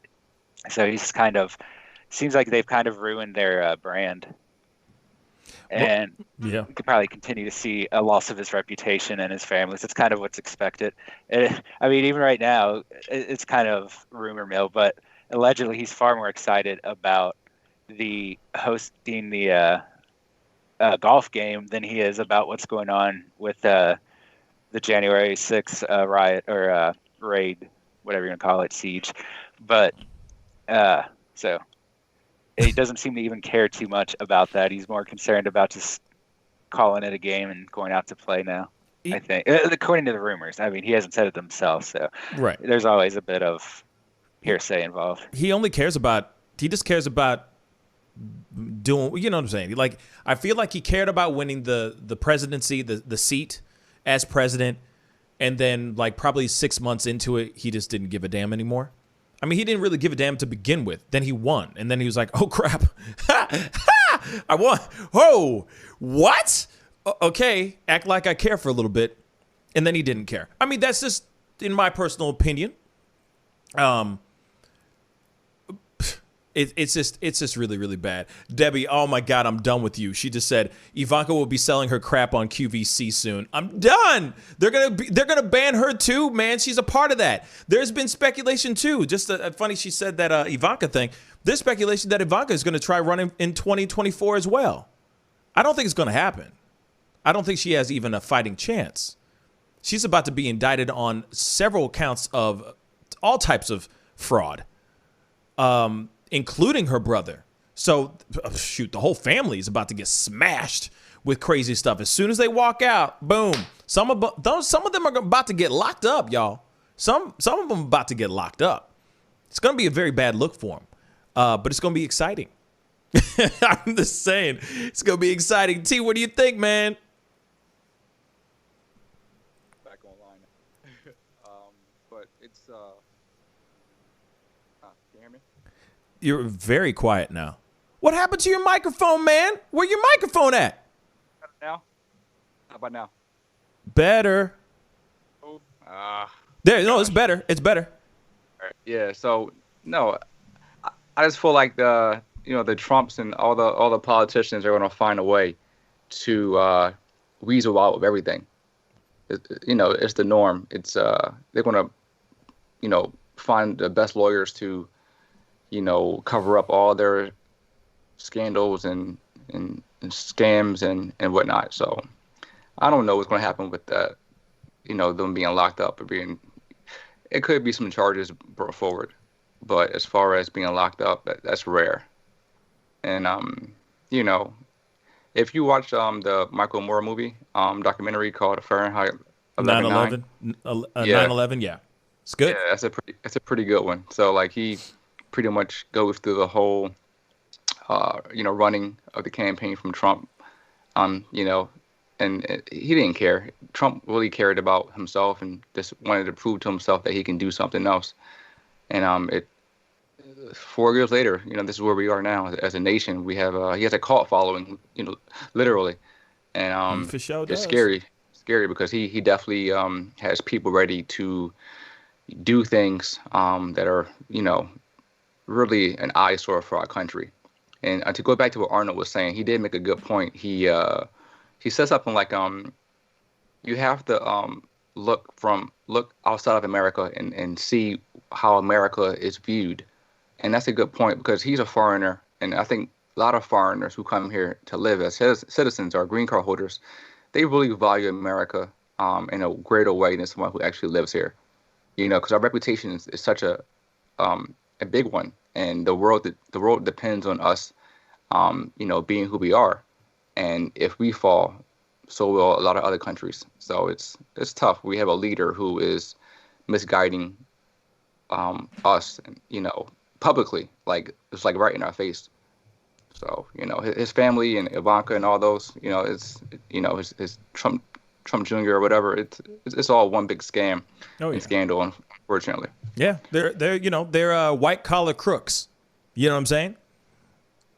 And white, not saying race. I'm saying white collar because you know how it is. Yeah. All the people there are making money, it looked like. Yeah, I mean they're all banking off this. You know what I'm saying? They're making money. They're making money off of the pushing that brand, that MAGA brand, that Trump 2020, the Trump Pence 2020 thing, all of that. And that's what's wild to me is that that let's just talk about Pence for a second. He has an opportunity to make a very obvious decision. To me, this is like an underhanded pitch. This is not even not a fast like softball underhand pitch. I'm saying like just like instant home run. But for some odd reason, he might swing like Casey at bat, and he might swing hard and totally miss this opportunity to either impeach the hell out of Trump or to invoke the 25th Amendment. He is still sitting, at least as far as we know. I don't know. Maybe David's looking it up really quick. But there has been so far, unless he tells me in the next 5 seconds, there hasn't been any news about Pence going, yeah, about that, y'all. I am going to invoke the 25th Amendment. He hasn't done anything. He is still sitting here pondering about this idea. This still blows my mind that he has not said, well, this guy put me in harm's way. He got people so angry that they wanted to hang me outside in a tree on Capitol Hill. For me, like I've said in yesterday's show, there's not much thought behind this.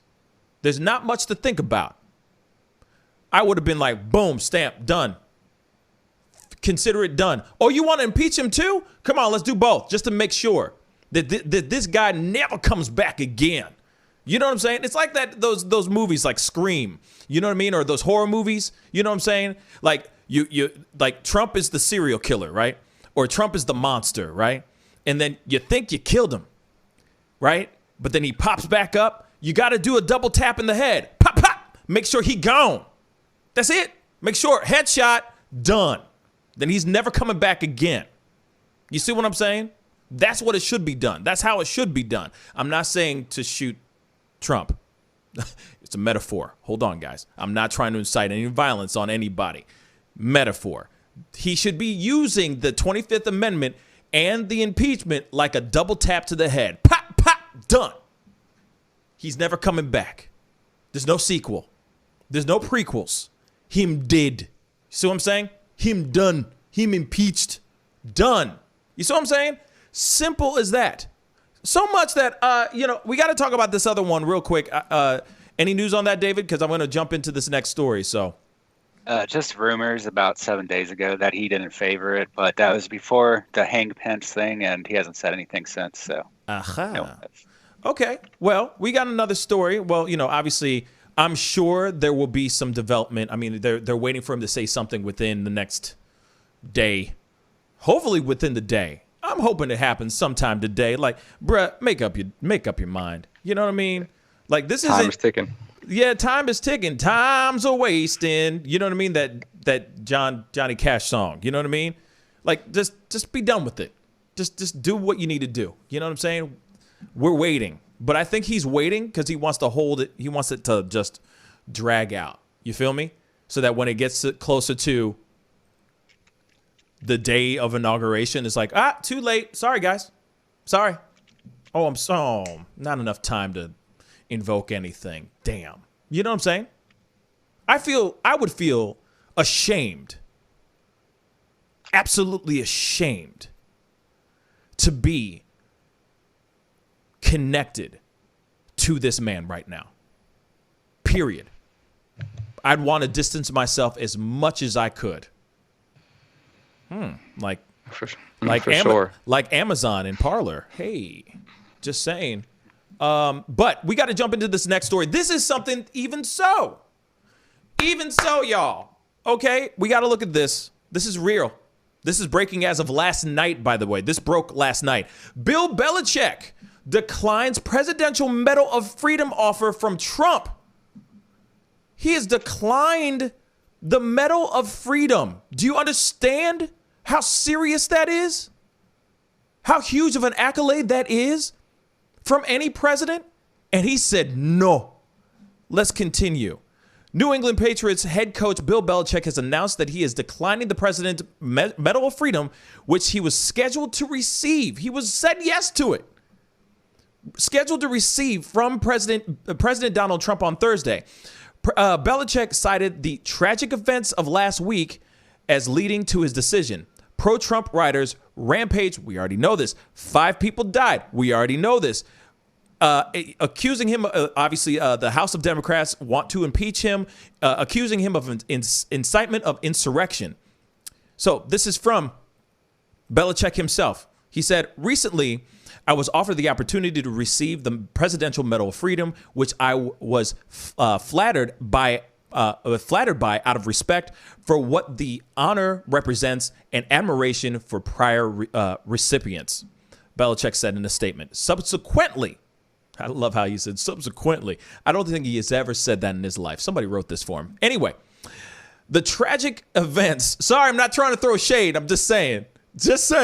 The tragic events of last week occurred, and the decision has been made not to move forward with the award. Above all, I am an American citizen with great reverence for our nation's values, freedom, and democracy. A White House official told CNN the White House was made aware of the decision. Belichick has been the Patriots head coach since 2000 and has won 6 Super Bowls, an NFL record for a head coach. Let's just say this too. This is a very important little piece here. In 2016, he wrote a letter of support to Trump. He told the reporters after Trump gushed about the letter, our friendship goes back many years.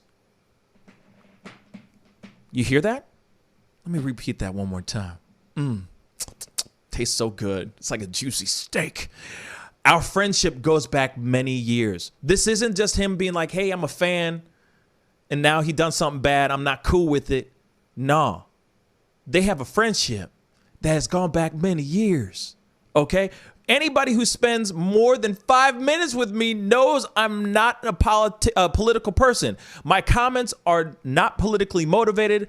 I have a friendship with Donald.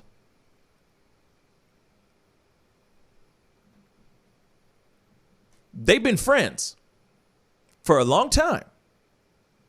He was a fan. Then this ish hit the fan, and he said, no, I'm not taking any Medal of Freedom from your ass. I'm good. Thank you, but no. Like that song, Ariana Grande, thank you next. Maybe the next president, maybe Biden will give me that Medal of Freedom. But yeah, that is real, y'all. That is a real thing. President Trump just got denied from one of his friends that was supposed to receive the Medal of Freedom, and he's turned it down. Why? Because even Bill Belichick says what just happened was treasonous and wrong, and I'm not about to take any awards or medals from somebody who incited this kind of terrorism. Fellas, what are your thoughts on this? It's not surprising, especially since you have a lot of Republicans that are trying to distance themselves from it right now.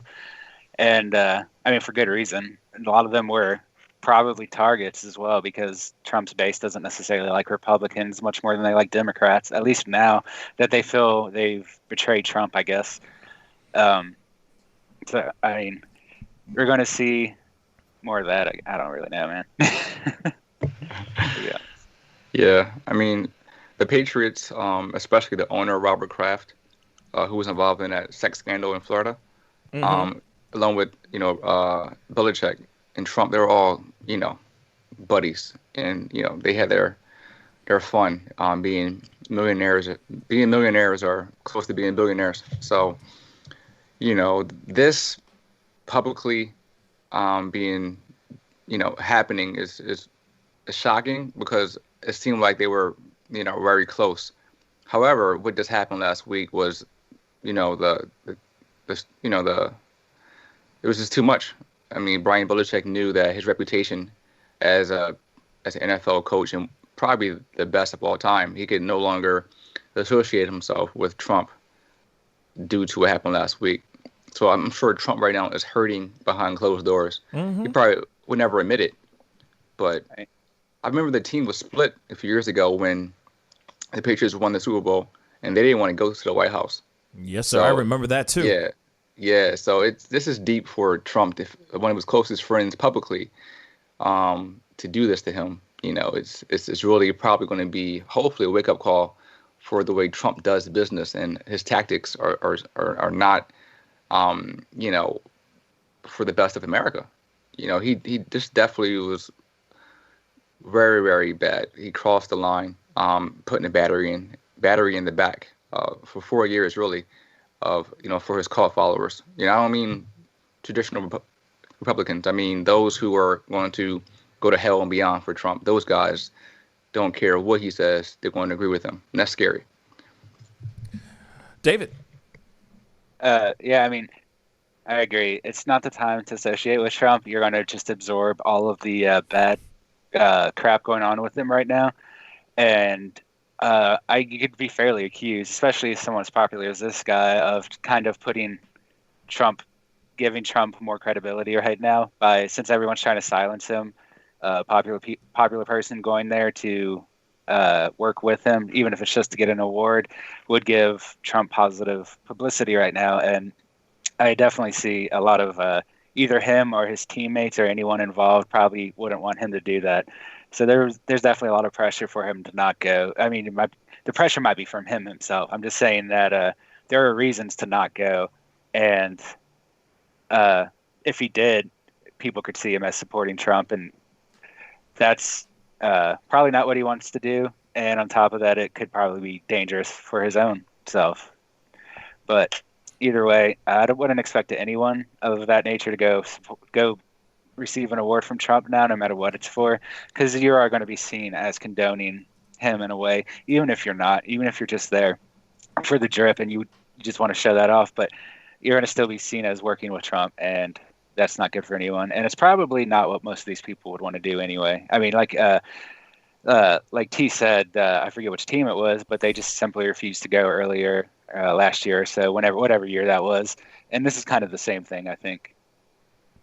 Yeah, I mean, it's a strange time that we're living in right now. Obviously, it's funny because isn't 2020 done? No, it's not. This is 2020 part 2. But I don't blame Bill Belichick for sure. I don't blame him for going, hey, nah, I'm good. In fact, I think every single person should not. Any person that has been asked to be given the Medal of Freedom should turn it down from him. He's a corrupt leader. Why would you want to take a Medal of Freedom from a corrupt leader? That's just my personal opinion on that. This is a very bad look. And what you just said earlier, too, David, it's what would happen if you did take that? Because then you're sitting there saying, yes, I support everything that he's done. This is a person that has done some really bad things. And now you're going to go and be cool with that and take a medal from him? That's you condoning everything that he stands for. That's you condoning the riots. That's you condoning all those people that had died. And the many people that were injured, all the people that were incarcerated and arrested, that they're still on a nationwide hunt for some of these suspects. There's a lot of suspects, by the way. So with that being said, no person should be taking any Medal of Freedom from a corrupt leader, period. You basically are putting a bullseye on your back from any person that feels some type of way about what happened. And there's a lot of patriots out there on the other side of the world, on the other side of the spectrum, that will do everything they can to bring fear or to bring violence to the people that did what they did at our nation's capital. Period. Don't you think that there's only extreme right-wing people? There's extreme left-wing people, and they have no problem inciting violence and murder. So Bill Belichick, especially if he wants to continue having a career, let's be real. It's not a good look for him to accept that medal. It's not a good look. So I give him mad props, I guess.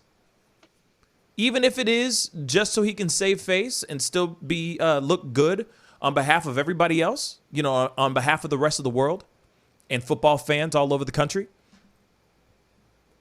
I guess it's he's trying to save face and it's the best look.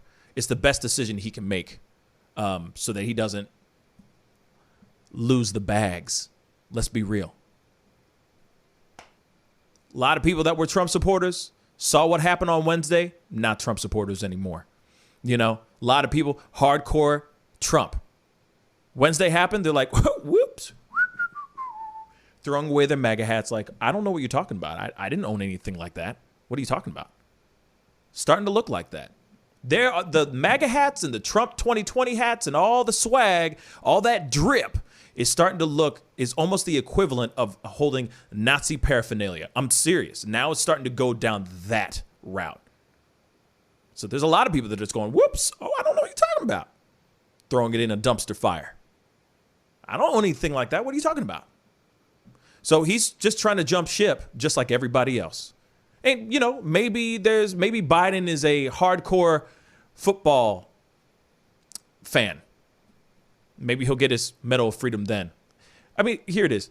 Also, you can get it. You can get that. Sure, the Medal of Freedom. Or you can just continue to secure them multiple $1 million of bags. Keep making that schmanies. I think he's going with the money. I guess. But we got to jump into a complete left turn. Here's a palate cleanser. All right. This is crazy. I got to pull this one up. Give me 1 second, y'all.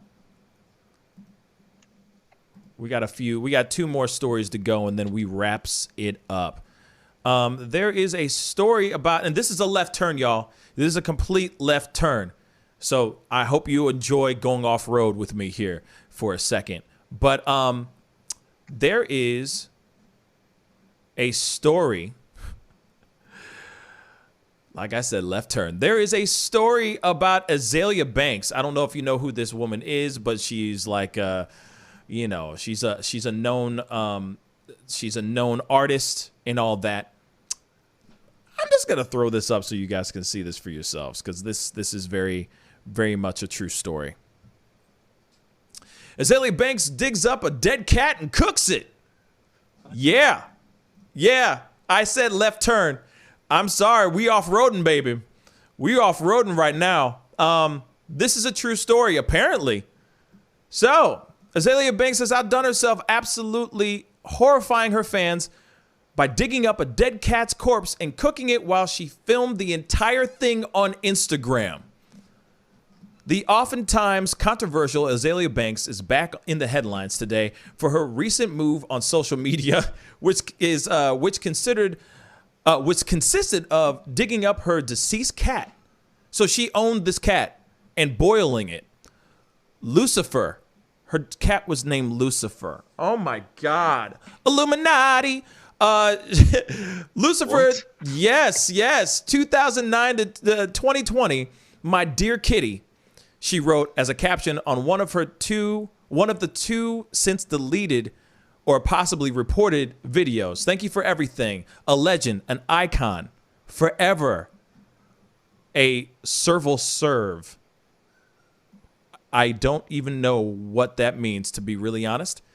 I haven't looked at these videos, but I'm assuming these are some of the videos down below. So we're going to look at this. The 212 rapper proceeded to boil her deceased cat companion, who she said passed away 3 months ago, which is when she buried it. She finally posted a picture of the cat, a picture of the cat's skull hanging on her wall. Oh my God.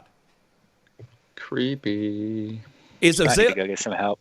Is Azalea Banks really digging up her dead cat and cooking it on Instagram right now? Asked one fan, seriously concerned for what was happening on the artist page. Azalea Banks dug up her dead cat, cooked it. I have no words. 2021 is not the year. Send another one. Facts, man. Like we how many days in, bruh? We like 12 days in, man. Man, I'm like, man, here's the 2022. This marks just the latest Azalea troubling history, especially as it pertains to animals. The rapper notoriously performed a brujeria ritual in her closet. I don't even know what the hell that is, to be really honest. Somebody look that up. Brujeria, it just means witchery in Spanish. Thank you. So brujeria ritual in her closet 5 years ago, stating that the real witches do real things. After cleaning up 3 years worth of chicken blood from her floors.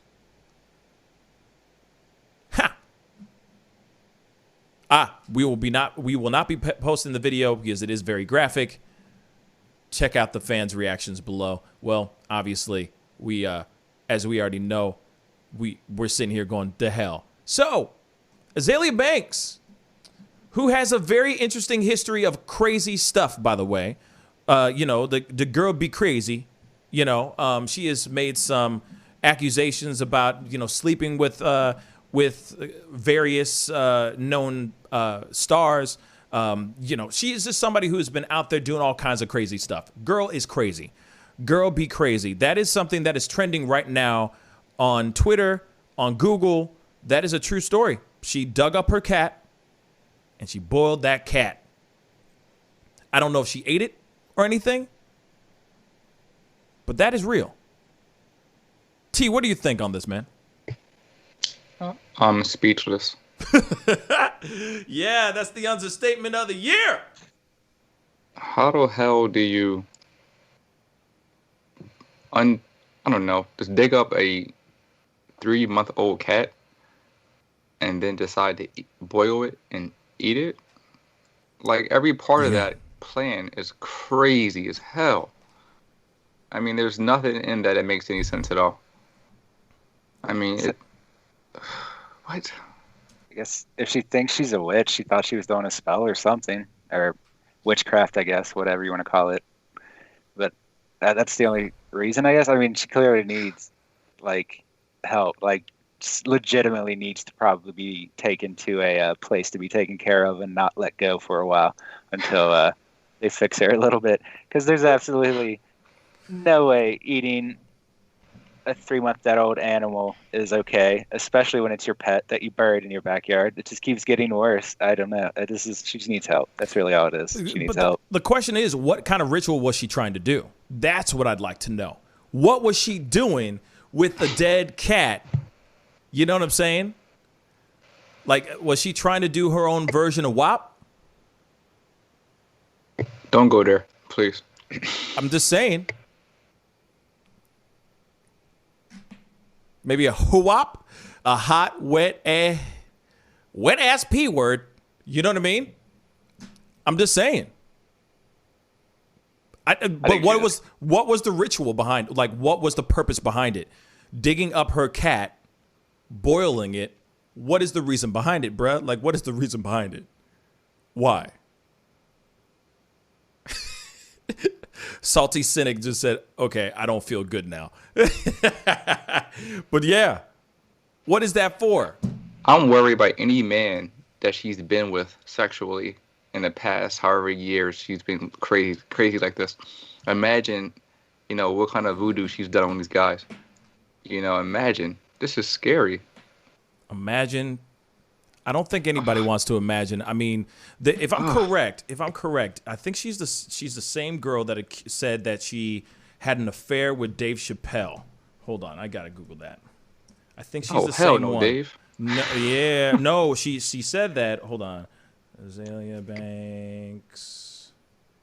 I don't see any bruja rituals that involve dead cats. So it is, however, a term of curse in Chinese, eating a dead cat. Yeah. I don't know what spell she was trying to do. I was just trying to find it.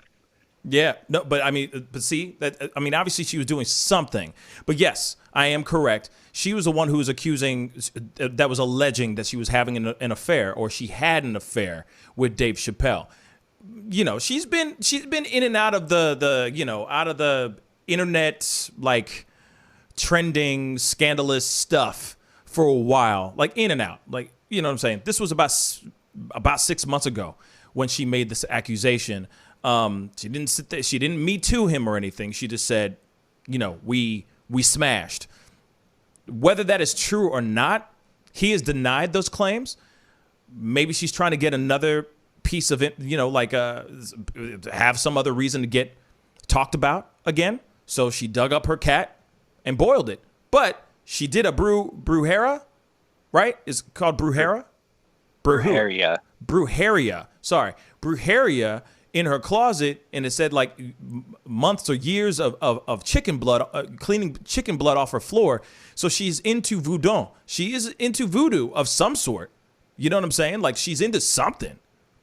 So that shit crazy. That's all I'm gonna say. That'd be crazy.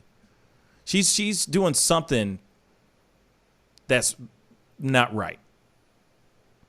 Working on some dark magic, and that's wrong. It's just weird. So, boiling her dead cat on Instagram Live. Why though? Why?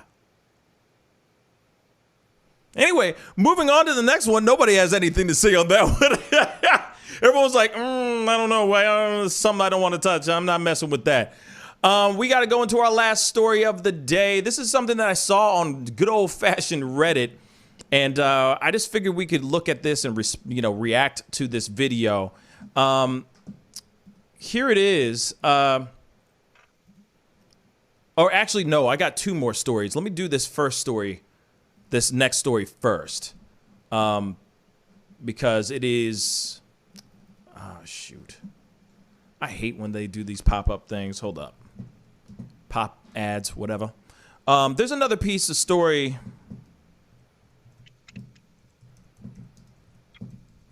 that is just disturbing and just stupid.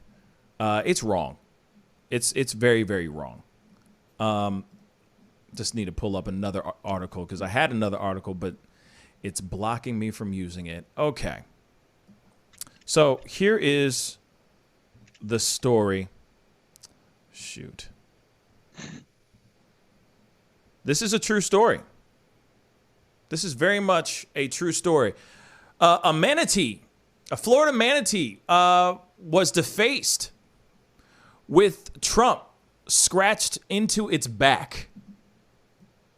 So, I'm reading this cold. So the U.S. Fish and Wildlife Service is investigating the harassment of a fish. So the harassment of a manatee discovered with the word Trump etched into its back, officials said on Monday. Haley Warrington found the manatee swimming on Sunday in the Blue Hole headwaters in North Florida. Yeah, of course it's in Florida. The defacement is just disturbing. 100% disturbing, she said. The president's last name may have been written in algae on the marine mammal's back. So, did they carve it, or did they just paint something on it? I mean, they carved it into his back. I'm trying to. Ooh, there is a Florida. There is a video of said Trump etched in. Let's check this out. This is effed up, but this is real.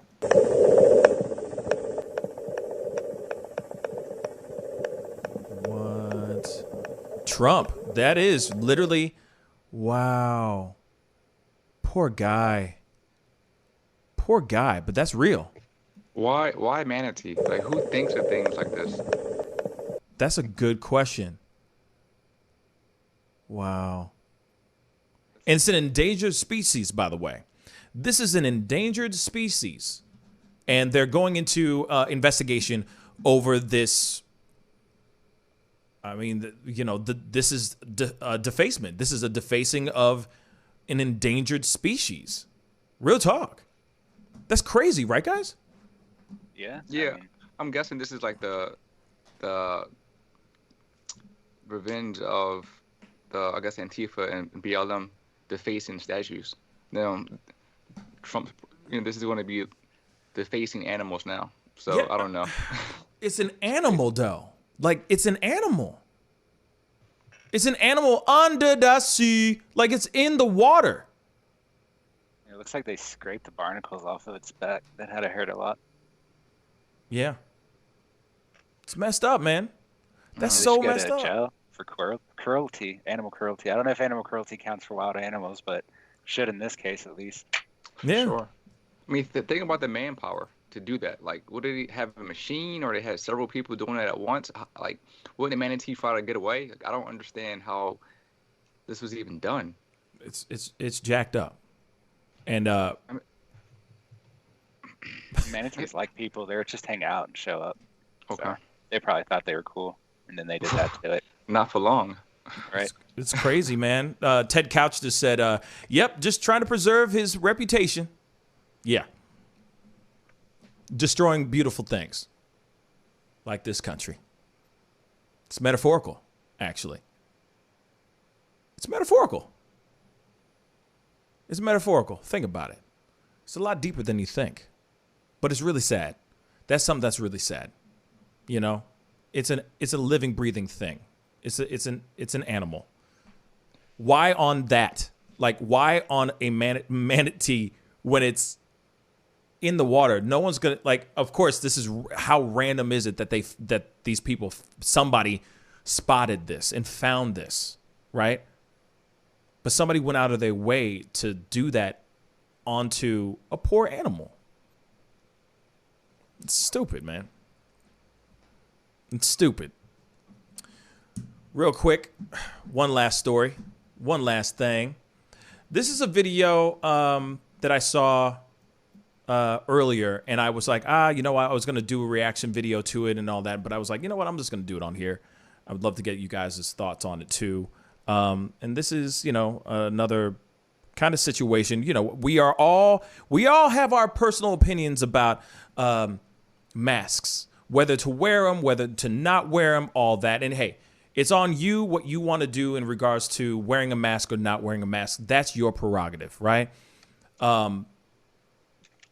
But at the same time, it's interesting when you have somebody say, when you see encounters of people who get angry because of it. And here it is.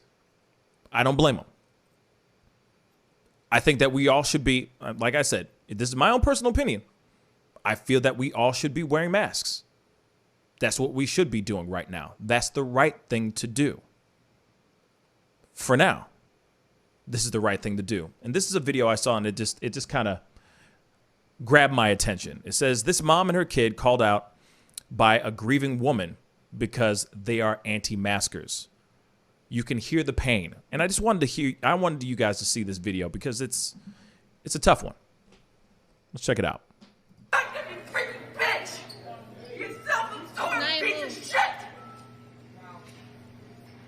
just a kid. And your mother should be teaching you better.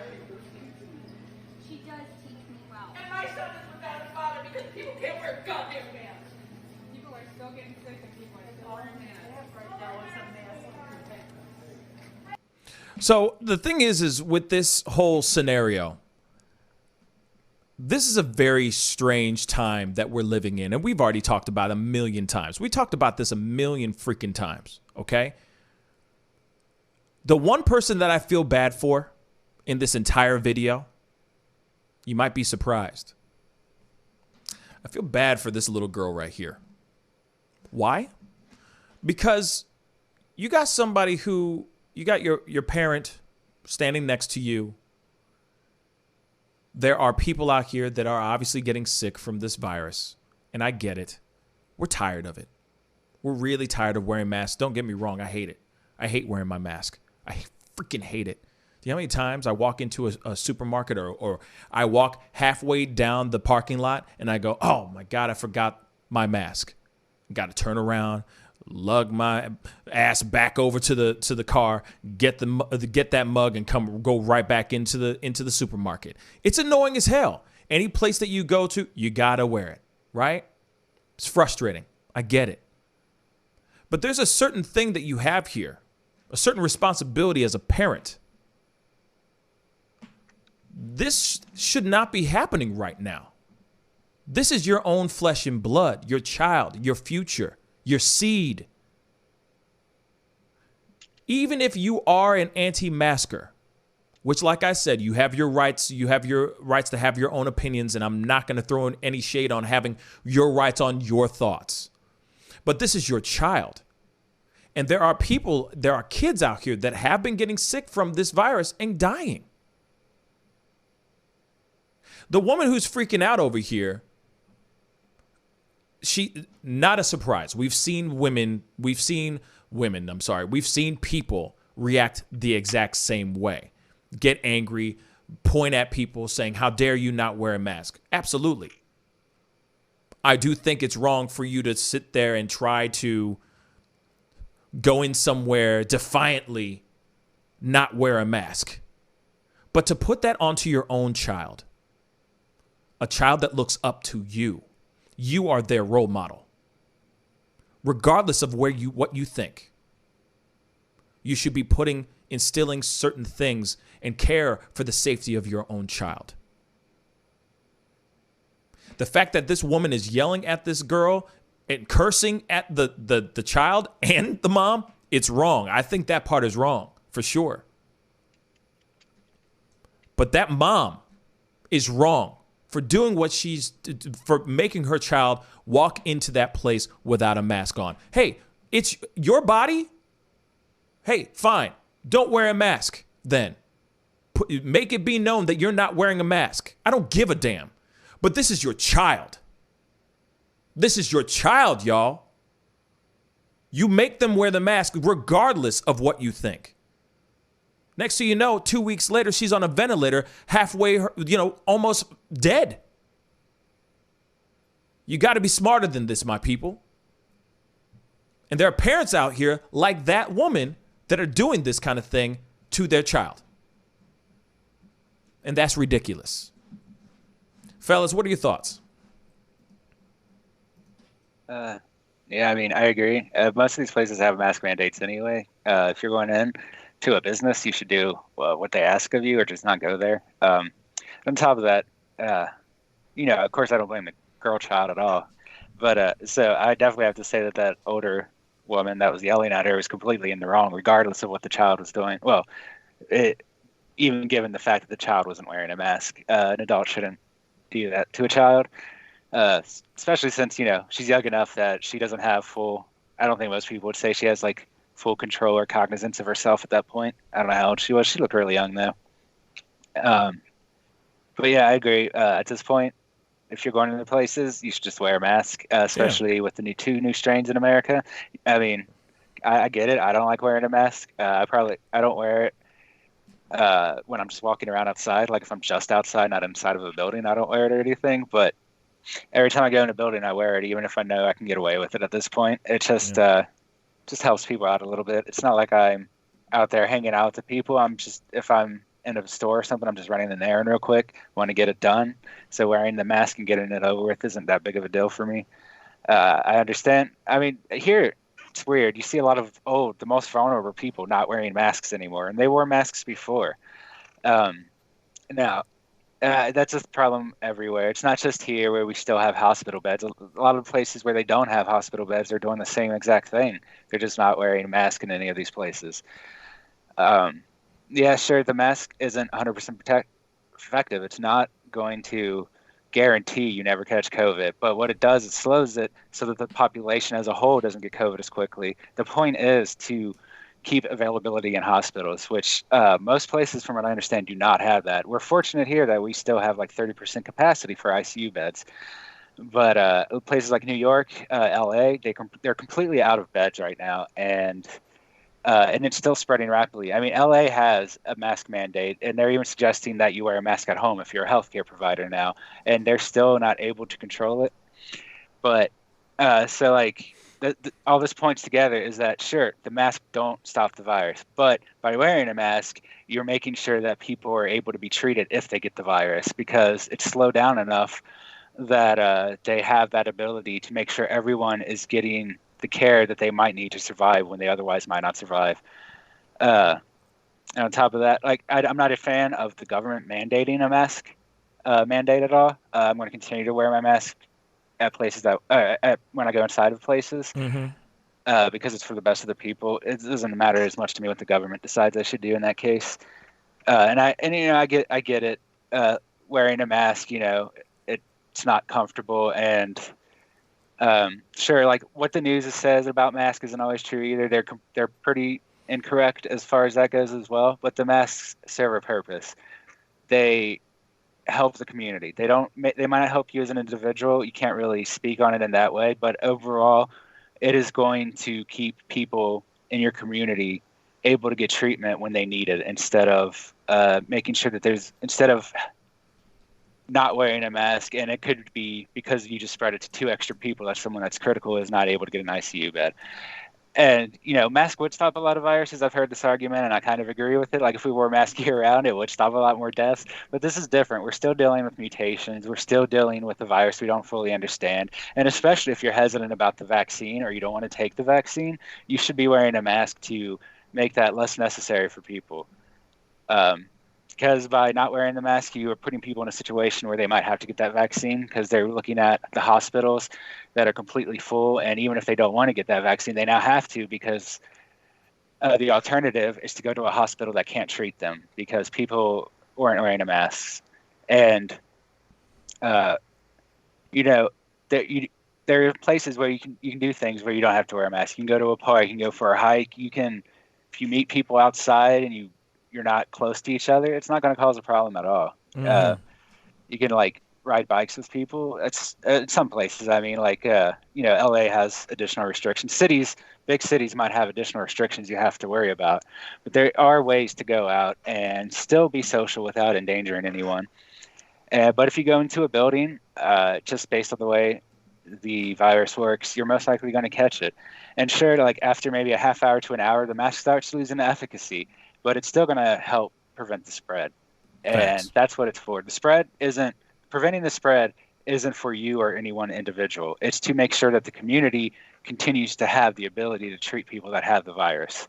And that's the reason to wear the mask. Yeah. So all the people pointing out that it's not going to save you individually, you're right, but that's not the point of a mask. It's to keep the community, like I said before, just to keep the community in a good position. And if you don't want to wear the mask, you can avoid the community and just have curbside delivery to your trunk of groceries. You don't have to wear the mask. You just shouldn't deal with people if you're not wearing the mask. And that's really the way it's got to be. You can go outside if you want to hang out some and not wear a mask. And most studies suggest this is perfectly safe. So there are opportunities where you can do things without the mask, but there's situations where wearing it is the best option for everyone involved, even if you don't like it. I mean, we do things we don't like all the time for other people, and this is kind of one of those situations. Yeah, and real quick before I throw it over to T, what I find very frustrating about this situation too is that the daughter, it's the kid that is defending her mother, and not the other way around. And I feel like I'm sorry, my mom, when I was a kid, if I started talking back at a grown adult, she would have shushed me up so fast. And in fact, she would have been the one being like, shh, I got this, and then do her thing. If I was to be defending my mama, okay? And I get that part. You want to defend your mom and all that. There's nothing wrong with that. I get that part. But there's also a certain level of respect that wasn't there. And obviously there wasn't respect at all. I mean, the mother was, the other woman was cursing at her and all that, and there's no reason for the woman to be cursing at her like that too. And God knows what's going on in that woman's life. Maybe she has lost some people from COVID, etc. But that girl trying to defend her mom, Good on her for defending her, but her mom should have been the one taking the lead on that situation. T, what are your thoughts on everything we just saw? Well, that's part of what's happening in society right now. There is more divide between the people who are masked and those who are maskless, and it's politics involved in it. People aren't thinking about anything but themselves when it comes to being maskless, and it's a selfishness that people have to abandon because, again, the whole of America is suffering, and even the world. I mean, everyone's going through the pandemic, so the world, you see people wearing masks everywhere, but here is a political statement. So, and then speaking of the community, David was saying, I mean, schools are opening back up soon. In many places, some already are. Schools are mandating that students who do return, who choose to return, have to have a mask on, as well as staff. And if you don't want to have a mask on, you have to stay virtual at home, which is also an option. So again, it's for the best of the community and not about your personal feelings about how beneficial a mask is or isn't. For a child not to have a mask on is, I guess it's 50-50 because, I mean, again, many children haven't been as affected and the numbers have been much lower as far as death. But at the same time, if you're a parent, your number one concern should be your child to safeguard them just in case. So if another maskless person or a maskless kid was to call for a sneeze right around your child's face, would you be okay with that? Because typically, even when there was no pandemic, you'd be like, ew, you would definitely defend your child, go wash your hands, how dare you sneeze in my child's face, or whatever, or call. Word. Well, imagine now during a pandemic, your senses should be heightened. You should be even more concerned about your child's safety. I mean, parents, and I know when I first was a parent, it's every little small thing was worrisome to you. The kid catching the cold was like end of the world, so you have plenty of parents who are in the pediatrician or in the children's hospitals over things that are pretty relatively, fixable at home, but they're so worried about their child, they're in hospitals. So think about now, how could you be a maskless parent and have your child without a mask during this pandemic? I mean, that's you really being super, super selfish. And if your child gets sick or even dies, that blame lies on you. Mm-hmm. Yeah, and that's a good point, man. I mean, it's your responsibility as an adult, as a parent, to raise your children in the safest way possible. And we live in a time where, I get it, we have had a president that is soon to be out, like I said, T minus 8 days, that has politicized wearing masks. It has turned it into a whole different level of just BS. And turning to your child and instilling that kind of responsibility onto your child is trash, in my personal opinion. I think that your first things first, no matter what you think, yes, your own individual rights, sure, do whatever the hell you want. But when it comes to your own child and the safety of your own child, me personally, all political thoughts and ideas go out the window, and safety comes in first. Like I feel like if Trump politicized wearing a seatbelt, would you make your child not wear a seatbelt? I mean, it just seems so weird to me. It's just an extra precaution. Yes, there are people who have died wearing a seatbelt because the seatbelt, if they weren't wearing a seatbelt, they may have survived. There are stories like that. Yes, there are scenarios like that. But you still wear a seatbelt because you need to keep yourself safe. This is your future. This is your seed. This is your blood. This is your future. You're going to tell your kid not to wear a seatbelt? I mean, it's the same thing in my personal opinion. This is your child. Your child should come first. The safety of your child should come first, period.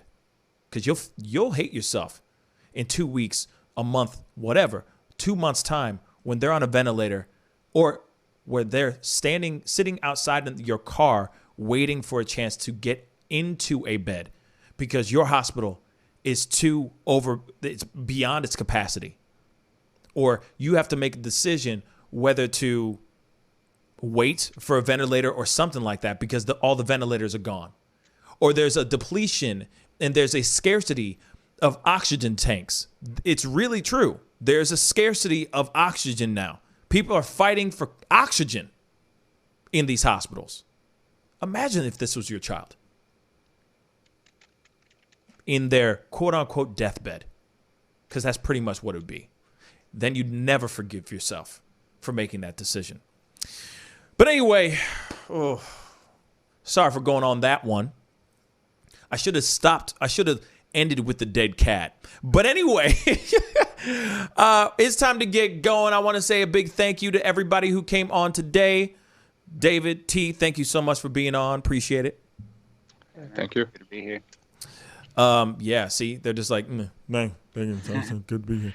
No love. That dead cat thing just threw me off. Man. I'm sorry. That dead cat, crazy, man. Dead cats, man. That's not for lunch. Now I'm like, I don't know about this lunch. I might have to go eat a salad or something. Hamburger, dead cats.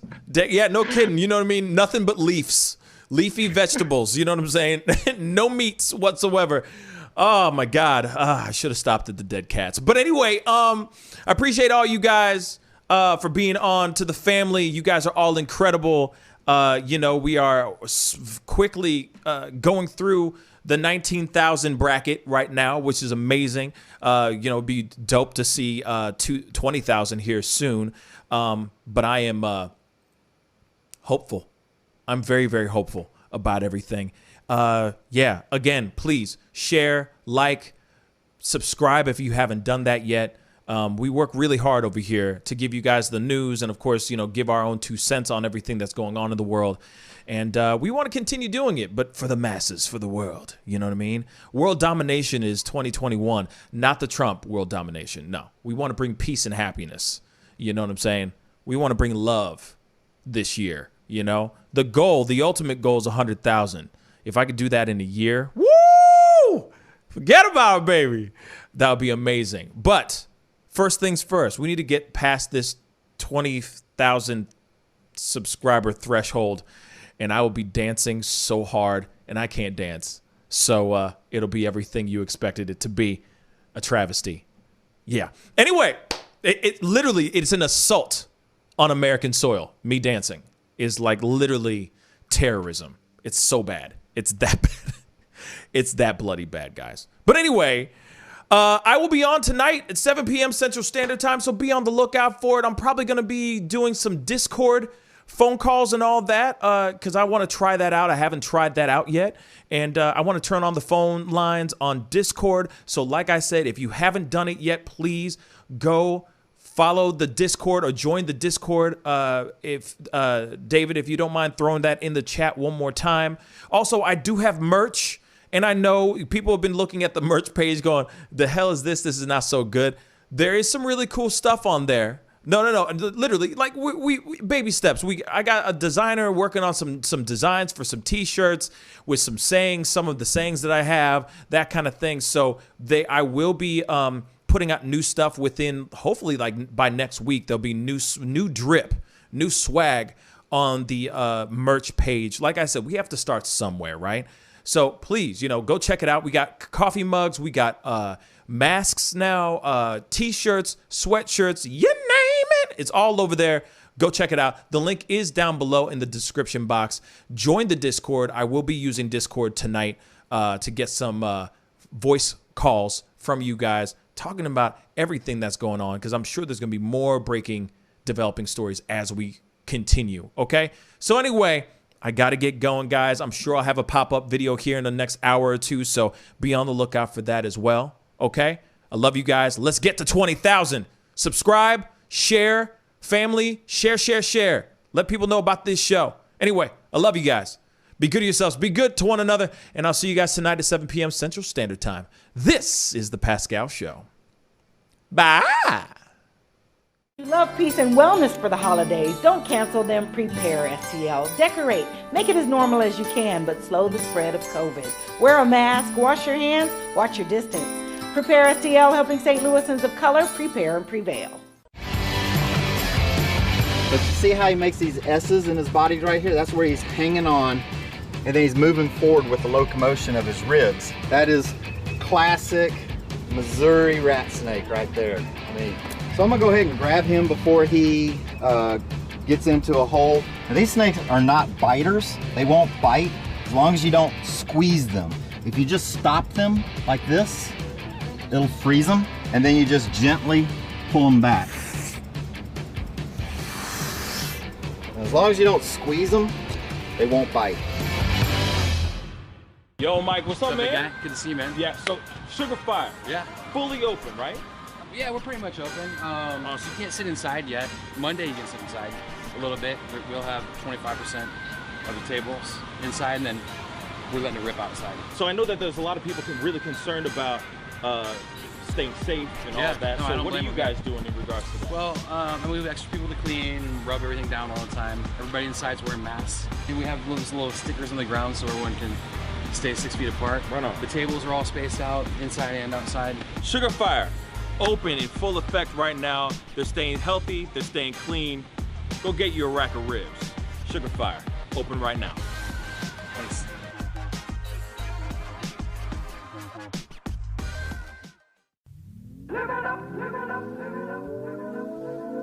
The Fur and Leather Center, providing the highest of fur and leather goods.